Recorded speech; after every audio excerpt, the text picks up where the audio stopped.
the day with the dawn ringing in my ears. Oh, well, I tune into my TV show. No better way, I gotta get myself into gear. Let's go. Oh, and I feel good today with my wake up in the morning espresso. I feel good today.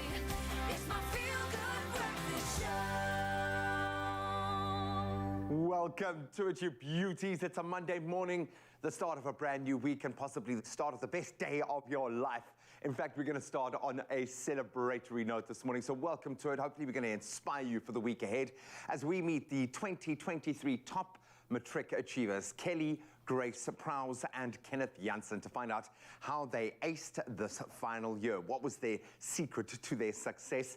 Then, speaking of which, we're going to introduce you to some phenomenal young players. The women's under-19 T20 World Cup wrapped up, and we have some of the stars of the show. All-rounder Kayla Reiniker and bowler Gemma Bothita is going to be joining us, and that was after winning 4 of their 5 matches under the most intense pressure. We cannot wait to find out the secret to their success. And then, of course, entertaining us this morning, we've got singer and rapper Abalu, who's going to be teaching us a little thing about how she expresses her truth through her melodies and unbelievably sentimental lyrics. She's going to hit you right in the feels this morning. So it's going to be the perfect start to a fantastic week. So let's connect with the rest of the family before we get into our official duties. Good morning, Zozo. How was the weekend? Oh, G-Man, it was fantastic, but like all good things, it had to come to an end, and we are back to Monday, but not just any Monday, the last Monday for January. Now, I think it's safe to say that we have all survived it. We have survived January, and let's be honest, are you still going to stick to your New Year's resolutions, or have you already given up and moved on? Let us know. Share your voice notes on 063 408 8863. We would love to hear whether you are on track to achieve those goals you've set aside for yourself, or if you've decided, nah, not going to do it. We want to hear from you. But let's get the morning underway. Here are your morning headlines with Raul de Mornay. Thank you so much, Zoe. Of course, yes, it's time to kick off official duties, and starting off with national news fronts. Now, a report on the extent and prevalence of human trafficking in South Africa has revealed that the country is a source of, a transit route and a destination for human trafficking. Now, one of the hotspot areas is Johannesburg, and the report is a first of its kind and was compiled by the U.S. Agency for International Development in collaboration with a number of research partners. Now, its purpose was to bring the nature and extent of human trafficking to the attention of policymakers. Now, the report also said that there were victims of trafficking from several African countries. Well, sticking to our national news headlines, the SA Cane Growers Association has raised concerns that Eskom's continuous implementation of rolling blackouts could cost the industry over 723 million rand this year alone. Now, it estimates that should stages 6 to 8 be imposed regularly, this could eventually cost growers over 1.8 billion rand. Now, meanwhile, table grape growers in the lower Orange River region are facing another challenge amid higher stages of rolling blackouts. Now, the blackouts are making it difficult for them to maintain the cold chain, which is a European market requirement, and they are already battling issues such as climate change. Well, from our national news headlines, we head over to international news and over to Uganda. Now, a Ugandan woman who broke up with her fiancé has been ordered to pay him financial damages for psychological anguish. Now, the court said Richard Tumwine paid $2,550 for fortunate Kayarukunda's law studies, which she must now repay plus legal fees. Now, by calling off their engagement after 4 years, Magistrate Asanasio Mukobi ruled that Kayarundi had broken a promise to the detriment of Tumwine. Now, the court found it was unreasonable, a misrepresentation and a fraud, as she had ample opportunity to reject the plaintiff's love requests and avoid interfering with his financial obligations. Well, carrying on with our international news headlines, at least 4 people are dead and 1 is missing after New Zealand's largest city, Auckland, experienced its wettest day on record on Friday. Now, it received 75% of its usual summer rainfall in just 15 hours. And a local state of emergency was declared as authorities managed to evacuations and widespread flooding. Now, New Zealand's National Institute of Water and Atmospheric Research said serious discussions were necessary on how climate change was making these events more frequent. Now, it said the warming planet was leading to more extreme weather in New Zealand. Now, rounding up our news headlines this morning, the Kanyisa School for the Blind in GQ Mbecha continues to flourish academically. Now, the school recorded a 100% matric pass rate, despite the challenges that learners face. Now, this is thanks largely to top-of-the-range resources that the school has been receiving from European non-government organizations, such as Visio International and several filmmakers.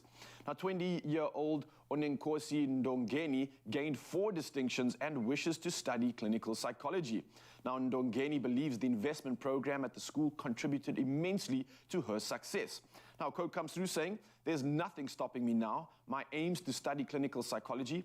I'm glad to be a part of the program, particularly on Braille," unquote. Now, the teachers at the school have praised the parents for their supportive role, and the school principal, Bongiwe Daniel, said, "We couldn't have done it without the NGOs in Europe. We are very lucky as a school, and our learners are well behaved. We instill discipline, which has been one of our key pillars," unquote. Well, on that academically inspiring note, I'll leave you with the rest of the headlines, and here's G with the latest when it comes to sport.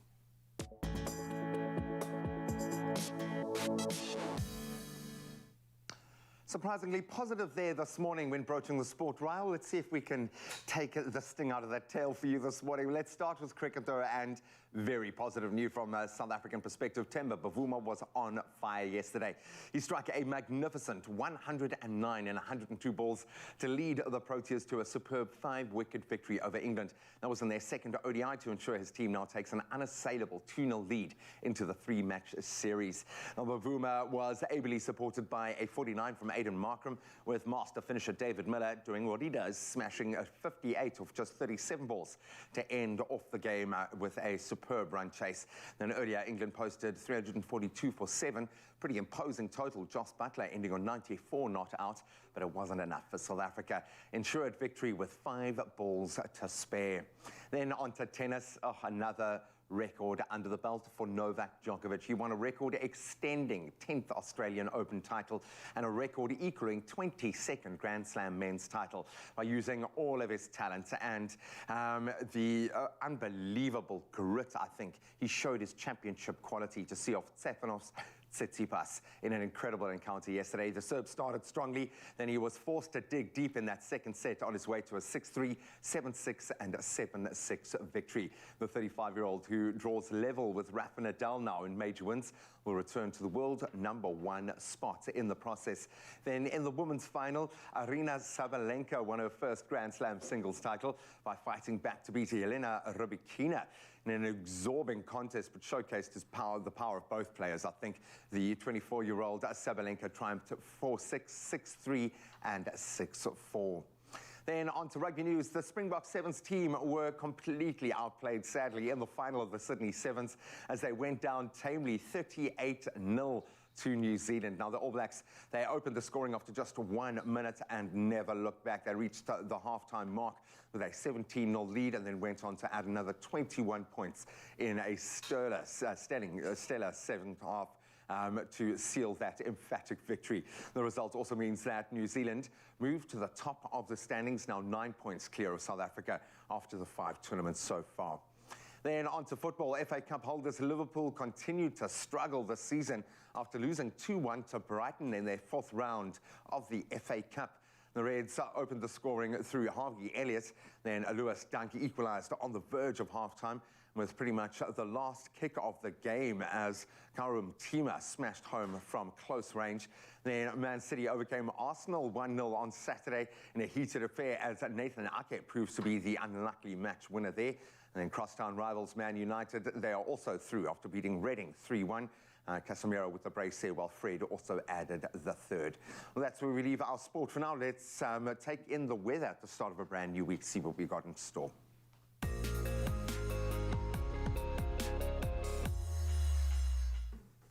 Thank Thank you, Graham. And a slow-moving cyclone in the southwest Indian Ocean has brought torrential rain to the island of Madagascar and caused the death of at least 25 people.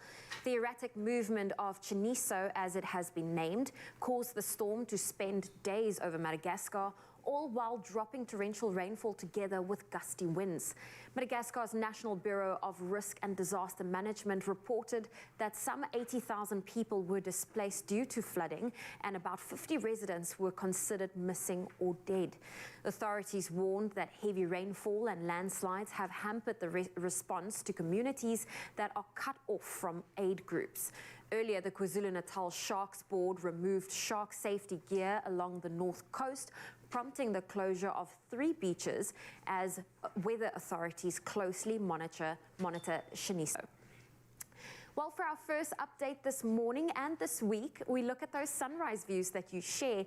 Sherry Ludick kicks us off, who shared this photo from Kimberley.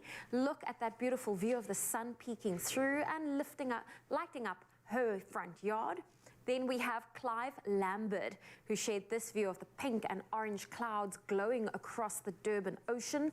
In fact, beautiful. Diane van der Hoven showcased this stunning tangerine-lit horizon all the way from KZN. And finally, Gregory Noble shared this view of the mountains in George. Look at all of that cloud cover. Well, if you have a sunrise view to share with us, please do so on our WhatsApp line. It's 063 408 8863. Let's get into those temperatures. Starting off in Polokwane, a low of 16 and a high of 24. Rainy conditions in Mbombela, 18 with a high of 23. In Gauteng, Pretoria, your low is 16, your high 23. Johannesburg 14, 21. Some thunder showers in Mahikeng, 18, 28. Klerksdorp 17, 28. If you're in Kimberley, 18, 33 is your temperatures for today. Bloemfontein 15, reaching a high of 30. Rainy conditions for Richards Bay, 21 with a high of 25. Pietermaritzburg 16, reaching a high of 20. Rainy conditions for Durban, 21 with a high of 23. Mthatha 14, reaching a high of 20. If you're in East London, 19 is your low, 23 your high. Cradock 13, reaching a high of 23. Kaberga 19, 24. George 15, reaching a high of 25. Staying in the Western Cape, Cape Town, your low is 17, your high 26 for today. Worcester 15, 30. If you're in Sutherland, 11's your low, 29 your high. And Uppington, brace yourself for a hot day. Your low is 20, your high 39 degrees Celsius for today. Well, that's your weather update. We'll bring you another one shortly after 7. Thank you so much, Zoe. Well, I tuck into all the goodness of the show. Let me talk about all the goodness that's coming up right now, which you do not want to miss. Of course, Royce Simpson is standing by when it comes to all the affairs, but we are also going to be celebrating those incredible matrics that did so well, absolutely slayed those exams, and we're going to be celebrating that after the break. So let me tuck in, and we'll see you in just a bit. Cheers.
feel good breakfast show.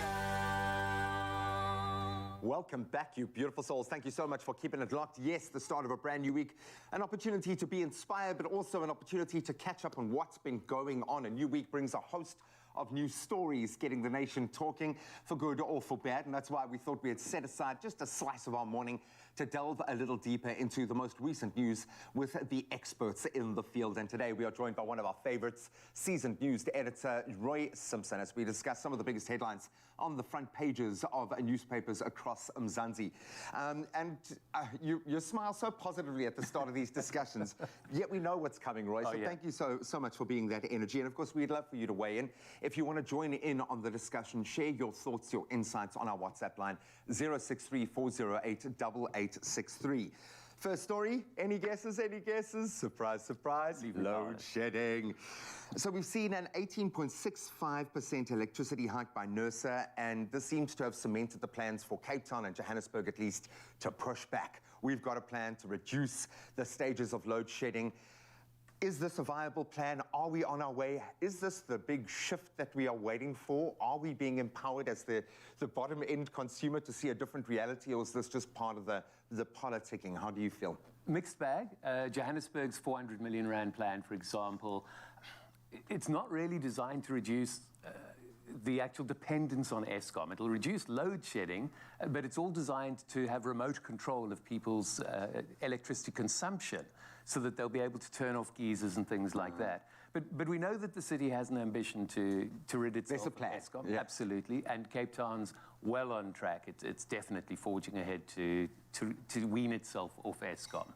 What does this mean for Eskom? If we get to a point where the major metros now are forced to take care of their own supply, what will this mean for this state-owned agency? What's going to happen? It's a nasty downward spiral for them because they get about 95 billion rand a year from municipalities.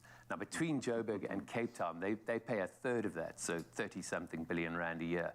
And the problem is compounded because they're the good payers. So they're the ones who actually stump up the cash at the end of each month. So not only will Eskom lose a third of its income from municipalities, but its day-to-day cash flow is going to really tank because the municipalities that pay won't be paying.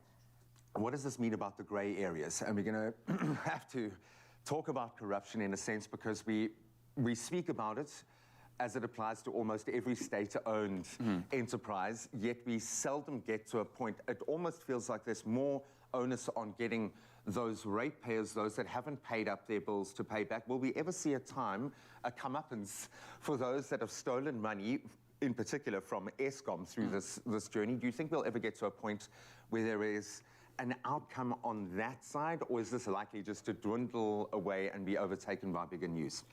It's a bit of both. We'll see some outcomes. I know that the SIU has about 60 billion rands worth of cases in court at the moment, and some of those, especially with the data from the State Capture Commission, some of those will go through to fruition, and you'll get the money back. You'll see some people go to jail.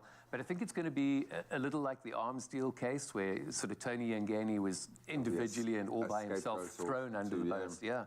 And I think we'll see a couple of scapegoats, but it was such a huge architecture of corruption that I don't think we're really going to unpick it. And the real costs are things like the broken railway system and the broken electricity system. That the man on the ground level is having to deal with now, especially if you are a home owner. We have obviously seen a slight increase and a bit of a knock to the pockets. Devastating news, in fact, in terms of the repo rate now being raised by 25 basis points. This means that prime lending rate is going to be 10.75%. Why do we hate property owners so much? What is the thrust here?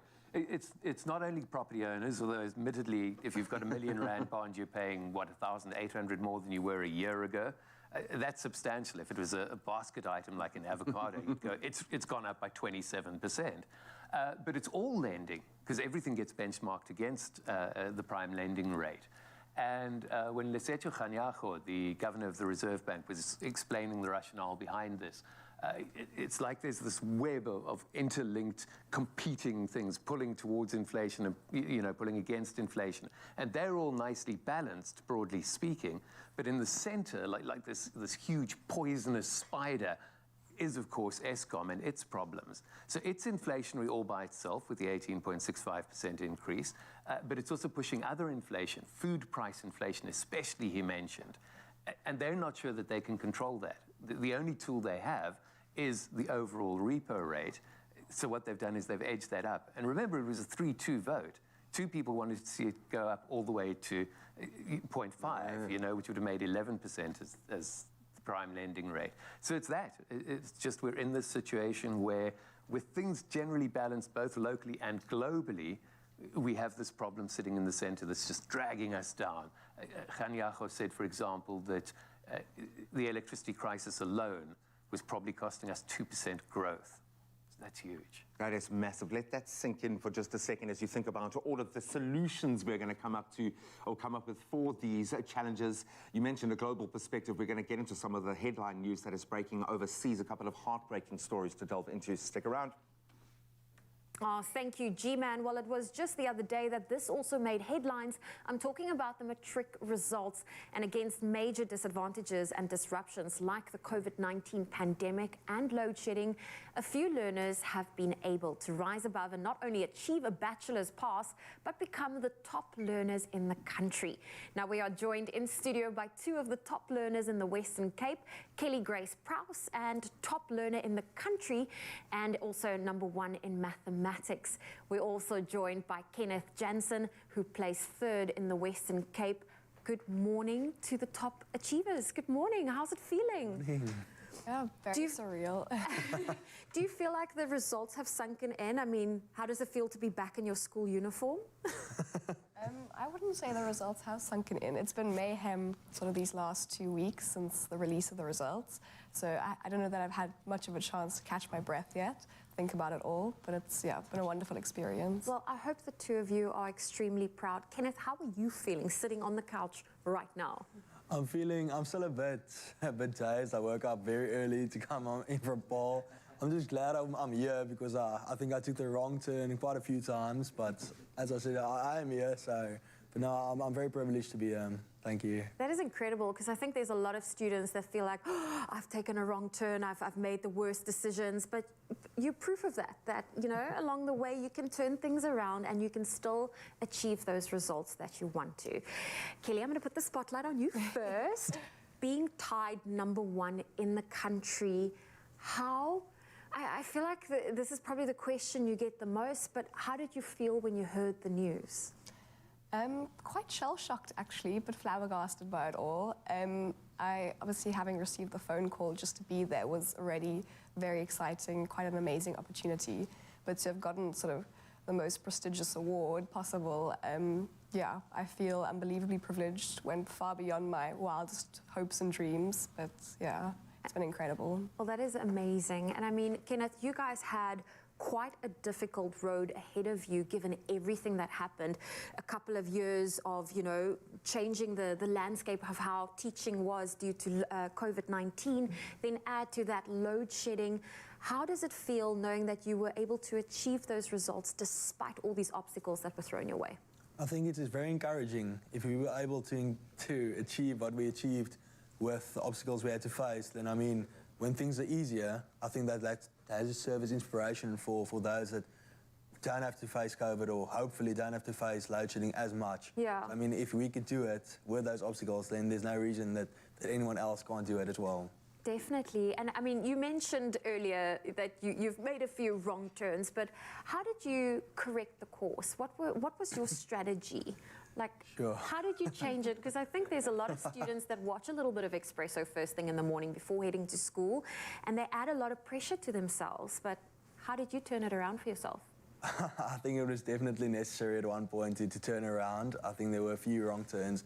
You have to sit down and talk to yourself, be honest with yourself and say, but what do I want to achieve? And once you have stated, okay, I want to do this and this and this, then it's a lot easier to say, okay, but I'm not on the path to achieving that, so what can I do now? So, for example, in lockdown, with the online school especially, I couldn't study. like my academics was not my top priority. I became a bit, I think the anxiety was also a bit too much for me. And then afterwards, after we could go to school again, I had to tell my parents, listen, I have to start over. I have to like have not a clean break, but I have to change my circumstances. I went to the hostel, surrounded myself with new experiences in an environment where I'm pushed to have to. We have studies. So you have to study. I had to put in the extra effort to catch up the work I missed. And yeah, I mean, if you told yourself that I want to achieve this, then it's a lot easier to motivate yourself to achieve that. And you've definitely inspired a lot of young individuals to, I love how you changed your environment to get a different outcome, which is so powerful. But I can imagine the anxiety around everything that you have all faced is a lot. Kelly, how was it for you to put things in place to overcome the anxiety of the pressure and everything else that's beyond your control? With the pressure, I think most of it came from myself. So I think at times it was good, it was motivating, especially during COVID, during lockdown. It meant kind of sitting down when I needed to, getting through my work. Yeah, it's definitely been a lot, lockdown, load shedding, all of it. But yeah, I keep saying with load shedding, the benefit of it, and yeah, if I have to put some light on it, it would be that we're all in it together. I wasn't the only person sitting in a dark room trying to study. There were tons of other people, thousands of other people across the country in the same position. So yeah, remembering that you're not alone is always helpful. And yeah, with COVID and the pandemic, as Kenneth said, it took a lot of your own discipline, your own time to sit down. Having to sit down with teachers as well, trying to get the foundations right. So it was definitely a lot, but it helped, yeah, improve my resilience, I hope. Definitely. Well, congratulations to the both of you. Thank you. Kelly, Kenneth, thank you so much for joining us today. And enjoy wearing that school uniform while it lasts, because soon you'll obviously be off to bigger and greater adventures. And that's Kelly Grace Prowse from Rustenburg Girls High School, tied for #1 spot in the National Senior Certificate results for 2022. And Kenneth Jansen from Hoër Jongenskool in Paarl, who placed 3rd in the Western Cape. We are extremely proud of them and wish them all the best for their future. It's The Crush. Unlock your 100% TV show. Catch all the excitement as we unlock Crush fans' full potential to live their dreams. Watch the show on SABC2 starting on the 1st of February every Wednesday at 7:30 p.m. Plus, you stand a chance to win your share of thousands of prizes. Simply buy any Crush and follow the pack for entry details. Crush, 100% goodness.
It's my feel-good breakfast show. Welcome back. We are back with our good friend and seasoned news editor, Royce Simpson, as we discuss some of the biggest headlines on the front pages of newspapers across Mzansi this morning. Earlier, we covered the crisis at Eskom. Yes, we still call it a crisis, even though we talk about it every day, including, of course, the upcoming repo rate hike. Let's take a look now at some of the breaking stories from across the waters. And of course, we encourage you to weigh in on the discussion. 063-408-8863. There's a bit of a stuck record vibe to every one of these discussions that we have. Yeah. When it comes to South Africa, we expect that to be the case. Overseas, you'd think the world would be moving on, but it hasn't. In America right now, it would feel like a watershed moment or another opportunity for a watershed moment, yet we are seeing the story play out pretty much like every other story has in this case. I'm, of course, talking about another case of police brutality in the United States. A 29-year-old black man, Ty Nichols, he has now died after being pulled over and assaulted by police in Memphis, and this provoked, obviously, outrage and then prompted the state and federal investigations this week. Since there has been action, is it enough? Body cam video footage show the level of brutality in this case. Can you give us a timeline of the events that led up to where we're at right now? Just break it down for us if you can. Sure, so this all took place on January the 7th, and man, according to the body cam footage, you're looking at 13 minutes of extraordinary violence. It's sort of a low-level violence, but enough for Ty to realize his life was in danger. He runs away. He then gets caught, and then there are 3 minutes of just escalates, yeah. Frightening brutality. And that leads to him then being put in hospital in critical condition. 3 days later, so the 10th of January, he passes away. There's an investigation into this. On the 20th of January, then, those 5 officers from the Scorpions, and notably black police officers, they were suspended, or in fact, they were fired at that stage. And then last Thursday, I think the 26th, they brought charges against them. You look at these friendly faces, it looks like a sitcom. It looks like we are looking at the wonderful faces of the cast of a friendly sitcom.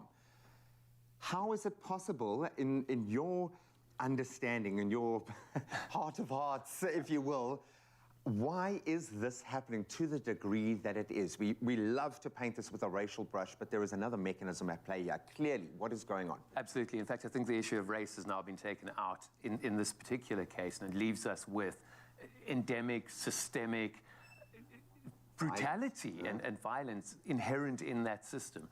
We had something like this when we were dealing with the apartheid era with our cops during the 80s and 90s. Also just extraordinary levels of unnecessary violence. Brutality, yeah. If I could put my finger and tell you why it was happening, well, I think I'd be in a different place right now. We'd have to pay you for these you know. But it is systemic. It's something in the whole architecture of that society. I think from far away, from outside, we can see America as a heavily militarized society, as a remarkably controlled society. Yeah, you just look at what the machines and the uniforms and the guns that the police bring to a situation in America. The soldiers, effectively. Absolutely, yeah, and that's problematic. We understand this. Is this the moment that we're going to see a different outcome for the families of these victims? We know charges have been laid, quite severe charges, but already there's been a counter-push legally. Will there be a different outcome, do you think? No, I think that counter-push is going to fail. I don't think there's very much that you can bring to the table. Yes, he ran away, but that doesn't imply guilt in any way. There's nothing about that suggests... It implies fear. Anything, yeah. I think he just realized that his life was in danger. I think in this case we'll see five criminals in uniform go to jail, be punished. You'll see the families receive compensation in the form of money. But no, the systemic violence that is in the police force in America, that's the real problem, and the rate at which it happens, that's not going to be addressed by the court case. That's not going to change as a result of this. Possibly if they made body cams mandatory, but then you've got the sheer volume of that information, and you've also got resistance internally, even from police unions there. So, The politics will always come into play, and we understand that. I'm beginning to now understand and fully appreciate why you start every day with a smile, because you have to, my friend. Roy, thank you so much. We didn't even touch on some of the more natural disasters that have been sweeping the globe. Of course, our hearts and our prayers go out to all those in the areas of New Zealand being affected by some extreme weather. That seems to be a global trend at the moment. More food for thought, but you can continue to weigh in on that discussion. 0634088863 if you want to chat about anything on the show today. We'd love to hear from you, Roy. Thank you so much. thank you. Well, G-Man, you said anything. How about helping you out with your dinners for the week? An easy weeknight dinners that saves time. These are absolutely possible. And today we're about to show you one of our favorites. And this is our Clover butter braised beef that is perfect. It is the perfect dish to share with some bread. It just takes you a couple of minutes to make, and this one is worth sharing. Raal, a little saucy met die beef in a bietjie broodjie and the dipping sauce. Now Can't go wrong. You're Can't talking go music wrong. to my ears and my belly. I'm really getting a little bit of grumbles after you just mentioned that. But I'm so excited for this one. It's got some health boxes that are being ticked as well. We've got some protein coming through here, but we're making that protein taste oh so good, especially seeing that we're using butter over here. So you've got some ingredients there. You want to maybe assist me with that one to start it all off? And then I So can we take it have from got there. some corn flour, corn starch that I'm going to just give our beef a coating in, and then season it well with some salt and pepper. Perfect stuff. While you're doing that, let me not get distracted and actually put the pan on, because we are going to be cooking out here. So I've got the pan on a medium to high heat because I'm going to just start to get my braise on while Zoe's doing that. Let's talk about our hero ingredient right now. Butter in the building. Yes, we are I'm doing going to the put 1 butter. tablespoon into that. I'm sure, Zoe, you can provide Mzansi with some beautiful facts on why we're using this incredible ingredient right Well, now. definitely. It is made with the goodness of dairy. Clover butter, it is tasty, smooth, and so easy to spread. Plus, it adds a buttery flavor to the dish. Now, you can make a double batch because this tasty beef dish, it is perfect with those butter sandwiches for work and school the next day. There's nothing better than leftovers on a sandwich. Oh, truly. And when you have leftovers, especially when the flavor gets absorbed like it does with this ingredient, well, this recipe especially, oh, you're going to absolutely love it. Right, so I've got my butter in the pan. It could be a little bit warmer than this or a little bit hotter because we are going to just be going for a braise now. So we're not going to be cooking the beef straight through.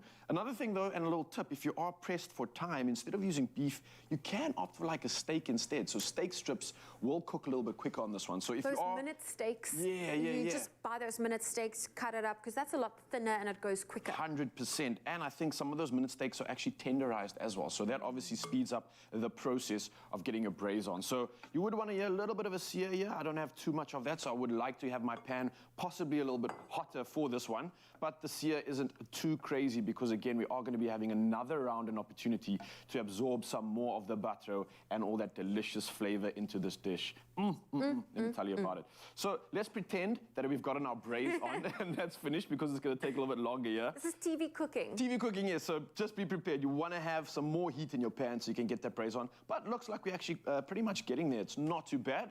I'm going to ask you if you can possibly grab me another one of those clean bowls over there so I can pop this braised meat back into the dish. So let me just do that. So we're going for the medium rare option today. Yes, medium rare, but don't worry, we've got another round coming through where we're also going to be adding some butter to it as well. So don't despair, it shall continue. So you'll braise the beef, take it off the heat, but then use the same pan to now make the sauciness. Yes, because we've got some of that flavor that's already been pulled out from the beef, like you just mentioned. So I'm going to use some of the remaining fat and the butter that's now combined beautifully to braise some onions. We've got some spring onion in there as well, and then some garlic.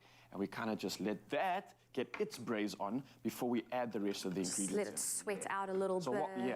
While that's sweating out, I'm going to just talk about this. So we've got some stock here that also just adds some more flour, more power, to the meal. You can use veg stock, but we are using beef stock for this, obviously. Just to beef and amplify beef. the flavor. That's correct. And then we've got some soy sauce, sugar, and then some chili, just to kind of add that punch to it. What we are going to be doing, though, is first, once we've gotten the braise on for our onions and our garlic, we're going to add what we've just done with the meat back into that, along with all these ingredients. So I'm going to add the stock in now first, and then We've got the soy sauce.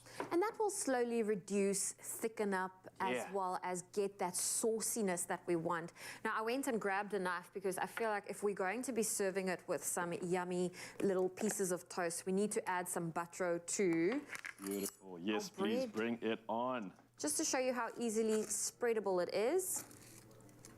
So you can really double up. I mean, if you want to cut the buttero out here, that's also your prerogative, but I personally love a little bit of buttero on some toast. I don't think you can ever go wrong with adding a little bit extra. I know the ingredients even said add like 1 tablespoon. I kind of went a little bit extra. You did. You know, you can't go wrong. But you'll definitely see it in the taste when it comes through. Oh, it just brings all of these ingredients, all this flavor together in such a beautiful way. I'm getting this sort of a little bit of this oriental freshness to this as well. I think it's coming from the onion side of things, but once we're done with this, obviously, like I said, you want to have that pan just a little bit warmer, get that braise on, and then you'll end up with something looking as delicious as that over there in your hand. And this is nice and warm that I've got here. So we've got some ready-made, and you can see the onions are completely translucent. We've got the sauce. There's a little bit of chili coming through. Share it on a little bit of bread, and you are good to go. Whew, it smells so good. This is something you definitely want to add to your recipe arsenal and put lots of smiles on people's faces. Sanzi, look Well, at if you want to get your hands on this recipe, you can simply head on over to our website. That's expressoshow.com. Look for our braised beef recipe, and you can at home also recreate this for dinner or even lunches. Nice. I'd love another one, please, Mommy. With butter and lots of jam. Another sandwich. Clover Buttero. Spread the dairy goodness. Made with love by Clover.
It's my feel-good breakfast show. Welcome back as we squeeze a few more seconds out of our time with season news editor Royce Simpson as we wrap up our discussion now on some of the biggest headlines on the front pages of newspapers across Mzansi. And of course, we touched on a moment of police brutality that has grabbed the world's headlines in our last discussion. And we've had a voice note coming through relating to that. So let's hear from Christine. Good morning, Expresso Show and all the viewers. You know, this is so heartbreaking. The police, I mean, it's 5 men against 1. And besides that, no matter what the one man did, 5 policemen. I mean, this is absolutely brutal because these police are supposed to be educated. Right. Well, we certainly agree and we echo those statements. Before we move on to a climate perspective and what's going on in New Zealand as we speak, what do you think the measure needs to be taken within the policing forum? Because we've seen this before. If we harken back to what's happened in the past in America in terms of the brutality when it comes to kind of groups of police officers, it got to a point where they were actually not allowed to gather in groups of more than 2 or 3. I think Malcolm Dowell covered that in his tipping point. What measures do the police then take to prevent this moving forward?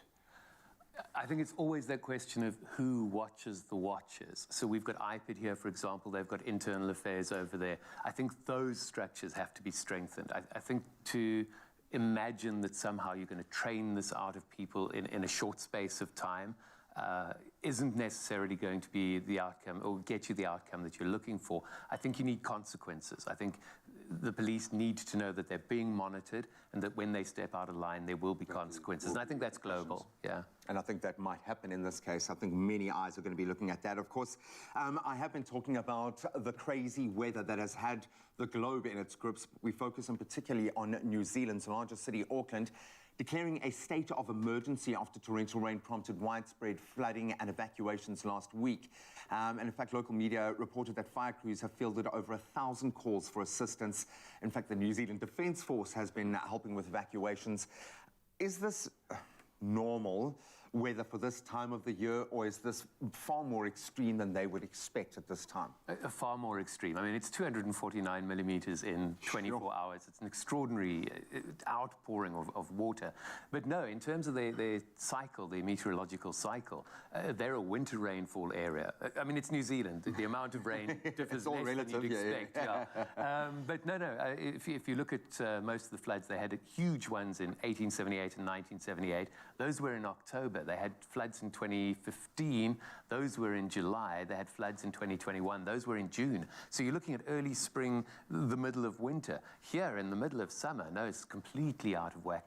I think it rather fits that pattern you were alluding to that suggests, you know, there's a pattern of more extreme weather. The extremities, that pendulum is swinging further and further and further. It does support the global warming. That being said, we're talking about a country that's come a long way, and their politics aside, obviously, that was a wonderful opportunity to see a young person make their mark in the world. So sad to see the way that has turned. But it begs the question of South Africa with this extreme weather. We've seen it manifesting here in various spaces. If we had to have an occurrence like this, given our socio-economic standing as we speak, how would we cope with this kind of weather extremity? Given that socio-economic paradigm that you're referring to and how bleak that is, I think actually fairly well, because we just had the floods in KwaZulu-Natal, which were fairly devastating. That was quite a big weather event. The army came in and helped, and the thing is, it was there to come in, and it did help. And then we also saw this incredible citizenry response. You saw the Gift of the Givers step into the breach. You saw all of these sort of backer buddy campaigns, just ordinary citizens getting things together. And there's a lot of positivity to be taken from that. It means that we have resources, and perhaps we've got to really, really watch what we do with those. It means that we're resilient, that this hits, and then we do something about it. And more importantly, I think that we as individuals, that we care about each other. And that's a lot of positivity. That's a really good thing to be able to say. And yeah, I think we will weather this if we hit these. Yeah, because we got the metal. I love that. Come to South Africa. We care. We care about you, my friend, and we certainly care about your perspective. Thank you so much for helping guide us through the torrential downpour of headlines at the start of a brand new week. Hopefully this has given you some perspective and hopefully just a slightly more positive angle to look through life at. Oh, yes, indeed. It is time to do something special. I'm so excited for this. It's time to unlock your 100% with today's quote. And it's brought to you by Clover Crush and Greek philosopher Aristotle, who speaks about unlocking your excellence. And this is what Aristotle had to say. I absolutely love this. Now, it goes like this. Excellence is a habit. Furthermore, excellence is made constant through the feeling that comes right after one has completed a work which he himself finds undeniably awe-inspiring. He only wants to relax until he's ready to renew such a feeling all over again, because to him, all else has become absolutely trivial. This from Aristotle himself. Well, listen, Crush is bringing you a new TV show on SABC2, hosted by Ryle himself, who will be going on a journey to help you unlock your 100%. Oh yes, it's an absolutely incredible journey. Let me tell you, I want you to keep an eye out on Crush's social media pages for more information on the Unlock Your 100% with Crush TV show, and it's coming soon. It's the 1st of Feb, this Wednesday night at 7:30 on SABC2. See you there. It's The Crush. Unlock your 100% TV show. Catch all the excitement as we unlock Crush fans' full potential to live their dreams. Watch the show on SABC2 starting on the 1st of February every Wednesday at 7:30 p.m. Plus, you stand a chance to win your share of thousands of prizes. Simply buy any Crush and follow the pack for entry details. Crush. 100% goodness.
It's my feel-good breakfast show.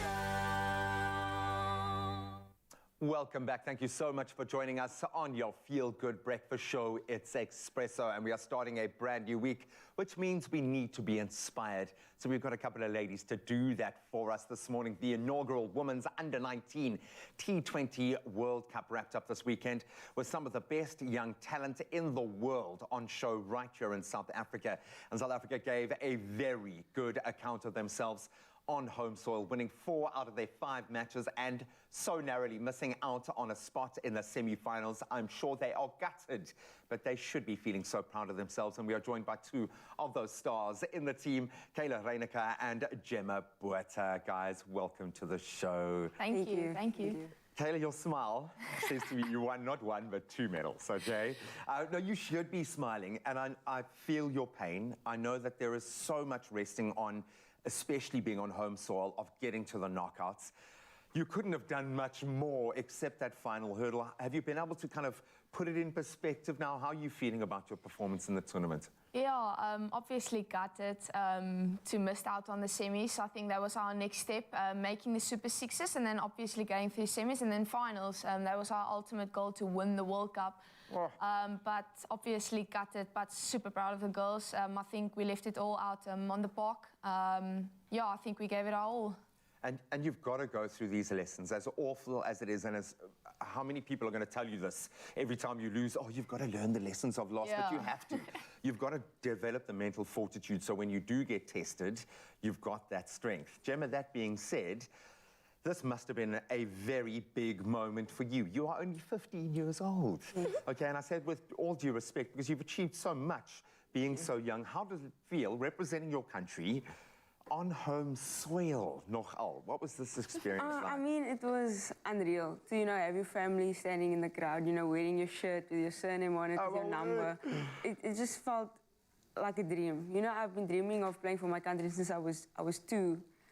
So just to be able to do that felt amazing. Why? What was the seed that was planted in you that made cricket this dream of yours? My dad, he played cricket when he was younger, and then when I was 2, he put a baseball bat in my hand, and then he took me to St. Augustine's Cricket Club when I was 4, and I started playing with the boys there. And you have never looked back. I'd like to know how many of those boys are now playing for their national team, okay? I'd just like to know right now. What's the end game here? Because we've seen the trajectory of young female cricketers right now can be very steep. You guys can climb this ladder really quickly. Surely you want to get into that senior national team as quickly as you can and join the ladies who are making their mark in world cricket right now. What's the goal for you? Yes, of course. I think that's our ultimate goal as to represent your country in the senior women's squad. I think there's still a lot to work on, but I think I need to take it step by step. First, make my mark in every place that I play, like provincial, and then going up to emerging, and then senior women's squad. So, yeah, there's still a lot to be worked on, but that's my ultimate goal. And now there is a path. I think the ladies that are doing it right now are carving that path as professionals in a very unprofessional space. Does this seem like the career for you? It's one thing having a natural talent. It's another thing having the guts to back it and the infrastructure to be able to go and do it when you're not fully supported throughout. Now there is more support for female cricketers. Is this the career for you? For me, I think yes. I've always wanted to make cricket my lifestyle, my work. I want to earn money. I want to play the sport that I love, but make it my living, my lifestyle. And I mean, women's cricket's growing so fast that, it's possible now. So hopefully one day. What do you need to do to get to that top tier? So you're obviously an all-rounder. I want to get through this. 113 runs in the tournament, 8 wickets. So clearly you've got designs on all spaces. Do you need to specialize? Do you need to enhance all skills? What's been identified in you as this growth path? Yeah, obviously batting all-rounder with a bit of off-spin there. But no specializing. I think I still need to find my balance in both. So I'm still going to be an all-rounder, batting all-rounder, yeah. Because the team needs that. What do you focus on in your own game development? I think the mental game is obviously, when we look at the Soccer World Cup, how many young stars missed penalties. We have seen the mental side of sport become a major focus. What goes through your mind? What do you tell yourself? How do you get yourself amped, Gemma? Well, obviously in the bus, you need to switch on. You need to switch on. So music, I listen to the same 3 songs throughout the bus ride. And then, just tell myself you are good enough. You are worth it. You can do it. Just constant affirmations all the time. What are those 3 songs? They're gospel songs. That's awesome. I can only imagine what a beautiful name it is, and then Waymaker. I love that. And then you pull the team out of that bus with you and you're ready to dominate. I know that you've got a sisterhood around you that is incredible, and that's going to extend to your senior years. I look forward to having you back here as you climb that ladder, but congratulations. I know bittersweet performance here, not making it into the semis, but you've done yourselves and your country proud. So congratulations. Enjoy it. Thank you very much. Thank you. But we love to see our young stars achieving on a global stage, and they've proven they've got what it takes to go all the way. Definitely inspiring stuff. And now, though, it's time to kick off once again with official duties. And starting on national news, it's just about to go on the hour. And we are talking about the European Commission, who will support South Africa as the country begins urgent steps to implement its Energy Action Plan. Now, the action plan includes a fair transition from coal to renewable energy. Now, this became clear from the visit to SA by the Vice President of the European Commission, Joseph Borrell. Now, the country is currently experiencing ongoing load shedding that is hurting businesses and hindering economic recovery and job creation. Now, Burrell said the transition to renewable energy must not be at the expense of jobs. Now, sticking to national news headlines, a report on the extent and prevalence of human trafficking in SA has revealed that the country is a source of, a transit route, and a destination for human trafficking. Now, one of the hotspot areas is Johannesburg, and the report is a first of its kind and was compiled by the US Agency for International Development in collaboration with a number of research partners. Now, its purpose was to bring the nature and extent of human trafficking to the attention of policymakers. Now, the report said that there were victims of trafficking from several African countries. Well, from our national news headlines, we head over to international news, and starting off in the Taliban Ministry of Higher Education, which has ordered private universities in Afghanistan not to allow female students to sit university entrance exams next month. Now, this underscoring its policy to restrict women from tertiary education. Now, a letter from the ministry was addressed to institutions in Afghanistan's northern provinces, including Kabul, where exams are due to take place from the end of February. Now, the letter said those institutions that did not observe the rules would face legal action. Now, the restrictions on women's education have drawn condemnation internationally. Now, sticking to international news headlines, a Ugandan woman who broke up with her fiancé has been ordered to pay him financial damages for psychological anguish. Now, the court said Richard Tumwine paid $2,550 for Fortunate Kariakunda's law studies, which she must now repay plus legal fees. Now, by calling off their engagement after 4 years, Magistrate Asanasio Mukabi ruled that Kariakunda had broken a promise to the detriment of Tumwine.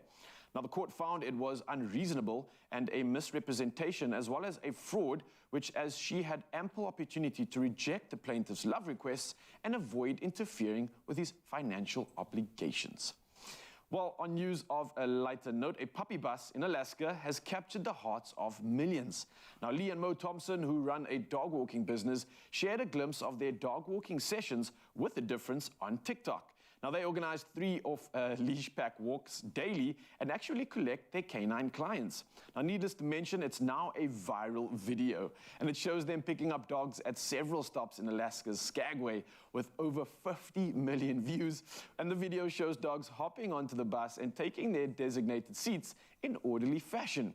Now, as the dog enters and takes its designated seat, a safety belt is secured onto him or her. Now, 12 dogs join each bus trip and they greet each other after boarding.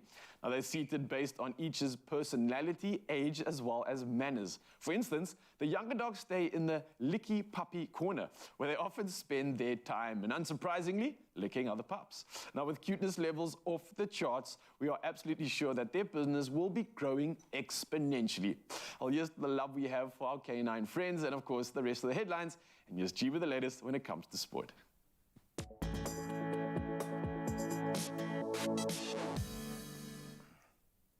Thank you so much, Raul. Let's start on a celebratory note as Temba Bavuma was at his best yesterday, striking a magnificent 109 in 102 balls to lead his team to a superb 5-wicket victory over England in their second ODI to now ensure that the team has an unassailable 2-0 lead in the 3-match series. So Bavuma was ably supported by a 49 from Aiden Markram, with master finisher David Miller smashing 58 in just 37 balls to end off that superb run chase. Really was a great performance all round. And earlier, England posted an intimidating 342 for 7 with Joss Butler ending on 94 not out, but it wasn't enough though, as South Africa secured the victory with 5 balls to spare. Then on to tennis, and another record broken, or at least extended, for this incredible individual. Novak Djokovic won a record-extending 10th Australian Open and a record equaling 22nd Grand Slam men's title by using all of his talent and nuance to see off Stefanos Tsitsipas. Now, the Serb started strongly, then had to dig deep in that second set on his way to a 6-3, 7-6, 7-6 victory. The 35-year-old, who now draws level with his old foe Rafa Nadal in major wins, will return to the world number #1 ranking as a result. Then on the women's side of the draw in the scintillating women's final, Aryna Sabalenka won her first Grand Slam singles title, fighting back to beat Jelena Rybakina in an absorbing contest that showcased the power of both young stars. The 24-year-old Sabalenka triumphed 4-6, 6-3 and 6-4. Then on to rugby, a bittersweet weekend for the Blitzboks. The Springbok Sevens team were outplayed in the final of the Sydney Sevens as they went down rather tamely, it must be said, 38-0 to New Zealand. The All Blacks opening the scoring after just 3 minutes, and they never looked back. They reached the half-time mark with a 17-0 lead, then went on to add another 21 unanswered points in that second half for an emphatic victory in the end. So that result means that New Zealand now move to the top of the standings, 9 points now clear of the Blitzboks after 5 tournaments this season. And then on to football. It's bittersweet all over, in fact, this weekend. FA Cup holders Liverpool, they continue to struggle this season after losing 2-1 to Brighton. Dominic Ryle, everyone's lost to Brighton at least once, and that was in the 4th round of the FA Cup. The Reds opening the scoring through Harvey Elliott, but then Lewis Dunk equalised on the verge of half-time and was pretty much the last kick of the game. Kaoru Motima, he smashed home from close range. Then Man City, they overcame a high-flying Arsenal 1-0 on Saturday as Nathan Ake proved to be the unlikely match winner. Crosstown rivals Man United, they also threw after beating Reading 3-1. It was Casemiro with the brace there, while Fred also added the third. Well, that's where we leave our sport for now. We might touch on those headlines again at 8, but as we head off to work now, let's get you there safely with the latest on the roads.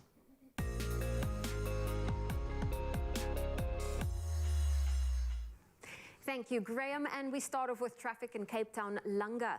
There's congestion on the N2 inbound at Jakes Gerwel Drive. Expect delays. And then in Johannesburg, there is a stationary vehicle. It's on the N12 eastbound before Camaro Road. The left lane is closed, so please drive carefully.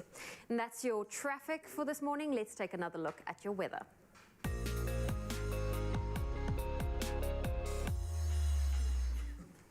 And we have some news from the SA Weather Services. They are keeping a watchful eye on the slow-moving cyclone in the southwest Indian Ocean, dubbed Chiniso, which has brought torrential rain to the island of Madagascar. At least 25 people are dead and many have also been reported missing. It has assured, though, that the storm was moving away into extratropical waters of the southwest Indian Ocean.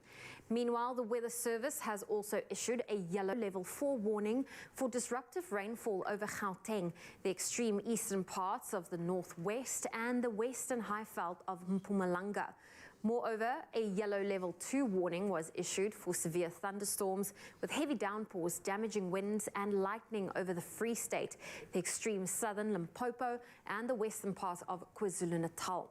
Also, extremely high fire danger conditions are expected over the northern parts of the Northern Cape, as well as the western parts of both the Northwest and Free State provinces. Well, let's look at those sunrise views. And for your 7 a.m. update, we received this one from Famida in Westville, sharing this image of the baby pink colored clouds. And then Richard shared this eerie cloudy sky with us. This photo was taken in Hillcrest. Joanne shared this view of the sun brightening up her holiday home in KZN. And finally, we have Kavi, who shared this image filled with red and orange hues scattered across the sky. And this photo was taken in Mhlanga. Well, if you have a sunrise view to share, please do so on 063 408 8863. Let's take a look at today's temperatures. Heading over to Limpopo, if you're in Polokwane, your low is 16, your high 24. Mbombela 18-23. In Gauteng, Pretoria 16-23. Johannesburg 14-21. Mahikeng 18-28, Klerksdorp 17-28. If you're in Kimberley, your low is 18, your high 33. Bloemfontein 15, reaching a high of 30. To the coast in KwaZulu-Natal, Richards Bay, your low is 21, your high 25 with rain for today. Pietermaritzburg, rainy with a low of 16, a high of 20. Durban 21, reaching a high of 23. Mthatha 14 with a high of 20. East London 19-23. Cradock 13-23. Gqeberha 19, reaching a high of 24. George 15, reaching a high of 23.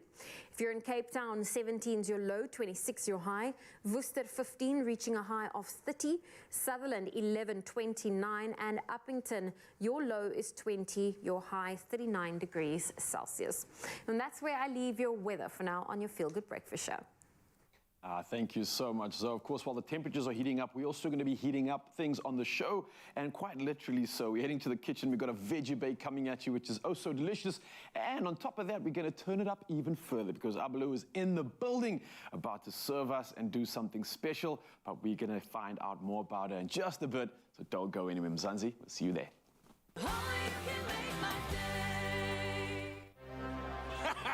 Mama see, Mrs. I make the pots to be done. Famous for shisa nyama and shisayo. One touch here, one touch there. Fast food and even faster payments. Everybody wins Gwa Mama see. I mean, come on, man. I am such a champ right now. This summer, we are not just players. We are all champions. Unlock your profits with a quicker pause and qualify for a cash advance. Further together. Vodacom.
It's my Feel Good Breakfast Show. Yes, Mzansi, good morning. Your Feel Good Breakfast Show. Once again, we're bringing someone special to the forefront, and let me talk to you about this beautiful soul. Luvuyo Bulelwa Hadebe, also known as Abelu, is a South African singer and lyricist, amongst many other things. And you're going to find out now. Now, she's born from the soils of KwaZulu-Natal, KZN, right here in South Africa. But Abalu arrived on Earth wrapped in melodious wings, which sparked her passion and drive for music. Well, today, she's going to be exploring herself as an artist by expressing her truth through melodies and sentimental lyrics. Yes, it's like poetry of the tongue, and that's what she's all about. So before we get into it, take a listen to some of this incredible work. Oh, no. Oh. Baby, complete me. Complete. So baby, complete me. Complete me. You can't help it. You can't not move to this. Ladies and gentlemen, put your hands together. Abalu. Hey! How you doing, lady? I'm good. I'm mad at you guys for making me wake up so early in the morning. Let's start there. Let's start there. Well, look, you look absolutely incredible. I can't tell that you've just woken up. I feel like you've been ready for this moment. Listen, like Beyonce said, I woke up like this. I woke up like this. So let's get straight into it. Obviously, from the soils of KZN, you're now in Cape Town, so welcome to it. We're glad to have you here. But let's get straight into this name, Abaloo. It's unique, it's special, it sounds like it's poetry rolling off the tongue. What does it mean? Where does it come from? Okay, so I get this question a lot because it's a very unusual name. But I mean, what I usually tell people is that it is my name. What you read out there when you said Luvuyo Budela Hadebe, yes, it's actually there. It's a part of my ID, it's my birth certificate, it's just my second name rearranged in alphabetical order. Ah, I see. So if you take Bulelwa and you say A-B-E-L-U, yeah, that's Ah, smart. Oh, just playing games, okay. Well, look, the way you have this ability to create music, it seems like something unique, and I really mean that. I mean, often people refer to the way you bring your expression across. It's almost like this form of rap, where you're getting into that flow state, you're getting into that zone. What's that process of music like for you when it comes to creating, and what inspires this music? What is this stuff?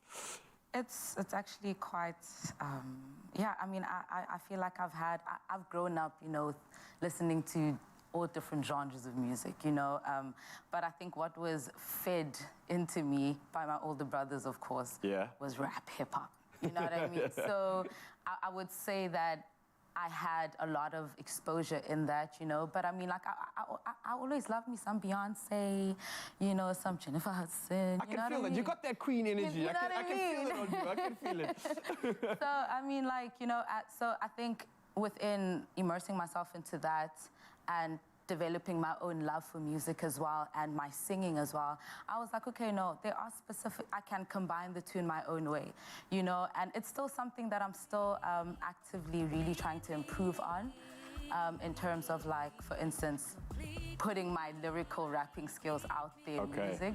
Because I have a few stuff in the vaults, you know, they're there in the back, you know, but I haven't necessarily released it, but you know, so this is just a teaser. I can, like, you know, bars here and there. You know, the young 16. All right. Well, that's exciting because honestly, I mean, with so much to still come, I mean, it feels like you're fresh on the scene, but you have this experience that makes me feel like this is something you've been doing all your life. It's like, this is your moment. You've been waiting for this, right? I have been doing this all my life, really, actually. Now that I think of it, I mean, yeah, I have. My mother got me my first, like, toy mic, like, at the age of, like, 3. Oh, wow, okay. You know, so I've always just been the star. The star? Yeah, and I just told myself I'm a star, and I'm going to sing, and I'm a star, and I'm going to rap, and I'm a star. So it's been a whole journey. Yeah, and the journey's culminated in something exciting. The EP is out. It's your debut EP. It's called Mirror. This is exciting stuff. I mean, it's talking about matters of the heart, talking about things that are obviously very personal to you. Yeah. Take me through the journey of this. How excited are you for this project? Wow, extremely. I did not even think that my first EP would sound like this. Yeah. With the help of the architect, the guy that produced everything, you know, he added in his African drums, you know, that element, and I was like, sweetie, that's what's nice. up. I like that. That's nice, you know, and I think within the journey of writing the songs, actually all of them really come from a very deep place, you know. I tapped into different elements of my life and different emotions as well that I was currently feeling at the time. And I was just so happy to be able to just express it through music, you know. And I love it because whenever I listen, I look back and I listen to my EP, I feel the exact same thing I felt when I first wrote the song. Yeah. You know, and that's just beautiful. It is beautiful. So beautiful. It truly is. And one thing I can say right now, just being around you, you're real, you're raw, you're authentic, and there's some absolute magic and beauty in that. But it doesn't stop there. Mzansi, don't go anywhere. Of course, Abaloo is going to be entertaining us, serving us with the magic right here in front of us all. But before we get into that, it's time to head to the kitchen. Let's cook up a storm and prepare for the magic. It is no secret that Mondays, yes, can be a little bit tough after a weekend, depending on what kind of weekend you've had, whether it was relaxing or it kind of really cooked. We don't care, but we are here to eliminate that obstacle of what to serve on your meat-free Monday with a beautiful recipe this morning. It's the Be Well sheet pan vegetable and chickpea bake, topped with a herby garlic naze dressing. It is an easy vegan dinner that everybody will love, and only Gabs could be the one to take us through it on a Monday. So you're going to take the edge off this Monday with a delicious recipe. So I hope you had a fantastic weekend. It was lovely, thank you. How was your weekend? Too short. Far too short. Always like that. But we're going to help ease people into the week by taking care of their Monday evening dinner plans. And this is so easy, and the nice thing is you just start that again. Toss everything in a bowl and literally in the oven, and it's beautiful. And your dressing from Be Well is beautiful as well. Yeah, it's going to add those perfect finishing touches here. And I love these base ingredients. And I suppose, you know, as we always say when dealing with our veggies and our fruit, use the stuff that's in season, use the stuff that is more inexpensive, and you get the best out of the ingredient, first of all, because you know it's now shining. It's time to shine. But when you plan your budget around these sorts of things, it really does make a difference. Absolutely. So also what I also try and do now is, instead of always like going, you know, to the shops and always buying all these things, like go into your pantry. What is in your spice drawer? You bought that once. Why don't you do it again? And it's actually just utilizing your ingredients, and you'll be very surprised what you can create. So I mean, now what we're doing is we've got some roasted veg. I've got a bit of garlic powder on it, salt and pepper, which you can obviously also use a spatula to toss it in. I like to get stuck in. No, we want tactile. We want to feel the food. And I like the fact that it's quite rustic as well. You can kind of chop these pieces up in whatever size. It's not about how beautiful it looks. It's about how much nutrients we can cram into this. But it lends itself to kind of the rustic bake. Absolutely. So basically, usually what we do now, I just want to show you before, obviously, because of the time, but we would pop this in the oven for about 20 minutes. Okay. You then take it out the oven because then we're going to put in our chickpeas. We're going to add our chickpeas. And they don't need that much time. So I'm going to just show you for simplicity's sake. We're tossing it in some paprika. You can use a sweet or a smoked, depending on your flavor preference. I love it. And this is actually like a nice little life hack. If you're looking for a delicious, really healthy treat to snack on, just roast up some of these chickpeas. It's beautiful. And keep them, I mean, they are absolutely wonderful, and they pack quite a punch. You know, they've got a lot of nutrients. A little goes a long way. So as a budget buster, yes, absolutely, they're so affordable. Protein. So I'm just going to show you here, but obviously we roast our veg first. Then all you do, toss in your chickpeas with your veg and pop it straight into the oven. All right, then I'm going to get going on our garlic naze dressing. Garlic naze, and that got me excited. That's all I needed to hear was garlic naze right at the beginning. In fact, you could probably just use the garlic naze on its own, but we're looking for about a quarter cup here. Yes, and then the herbs of choice today, again, you can use with what you have and your flavor preference. We've got some dill, you know, you can use coriander, parsley, a little bit of salt, pepper, lemon juice is important, and we've got a little bit of cumin to also complement our chickpeas. And I like those kind of curryish flavors do lend itself well to the roasting of vegetables. I love that. And finishing this recipe off, the garlic naze is perfect. It creates healthy meals for you and your family on a daily basis. I know that can be challenging, but this makes it so much easier. And with Be Well's flavored mayonnaise range, it guarantees you the taste that you want with the perfect ratio of omega-3 to omega-6, which we know assists in reducing inflammation in the body, and the brain needs it. And their mayonnaise is packed with flavor and ideal for making dips and dressings for salads, and providing the perfect base for all tasty wraps and gourmet sandwiches. You really can use it in so many ways, and they are locally made with lots of love. And most notably, no eggs, gluten, or dairy, making them obviously the perfect choice for vegetarians or those wanting to push in the vegan direction. So I'm going to add the dill. That was a beautiful description there. I loved all the options you gave. I know, but it's one of the most versatile things we use, so it's very difficult to like classify what it actually is. It is actually a mayonnaise, if I didn't say that. And then our cumin going in there as well. And our lemon juice. And our lemon juice. So a bit of balance in our dressing as well. And then obviously we already got our roast veg there. So just for funsies, I'm going to plate for us. Put this in over here and top with our chickpeas. Beautiful. And obviously the flavors that develop when you roast something, it's just something It just packs a punch. So if you're looking for a way to kickstart a meat-free Monday, this recipe, that's for the gram. It's right, it just makes it look beautiful. My decor. And then we can just drizzle a little bit of our beautiful dressing over top. That is spectacular. If you want to recreate this meat-free Monday dish with buckets of flavor, all you got to do is head over to expressoshow.com. And the added bonus, you can win big with Be Well as well. They are giving away 150,000 Rand in a grand prize, and you stand a chance of winning your share of 50,000 Rand in cash. Enter by simply purchasing your favorite Be Well product. Take a photo of yourself and that Be Well product and then send a picture to any of the Be Well social media platforms, or you can send it to their WhatsApp line directly on 0605823678 along with your name and that contact number. And obviously the terms and conditions for this one can be found on Be Well's website. But as I said, for the recipe, if you want to recreate this deliciousness at home, head on over to expressoshow.com. Get a little more dressing.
It's my feel-good breakfast show. As your natural journey unfolds, let our products naturally assist you. Salome, your journey matters.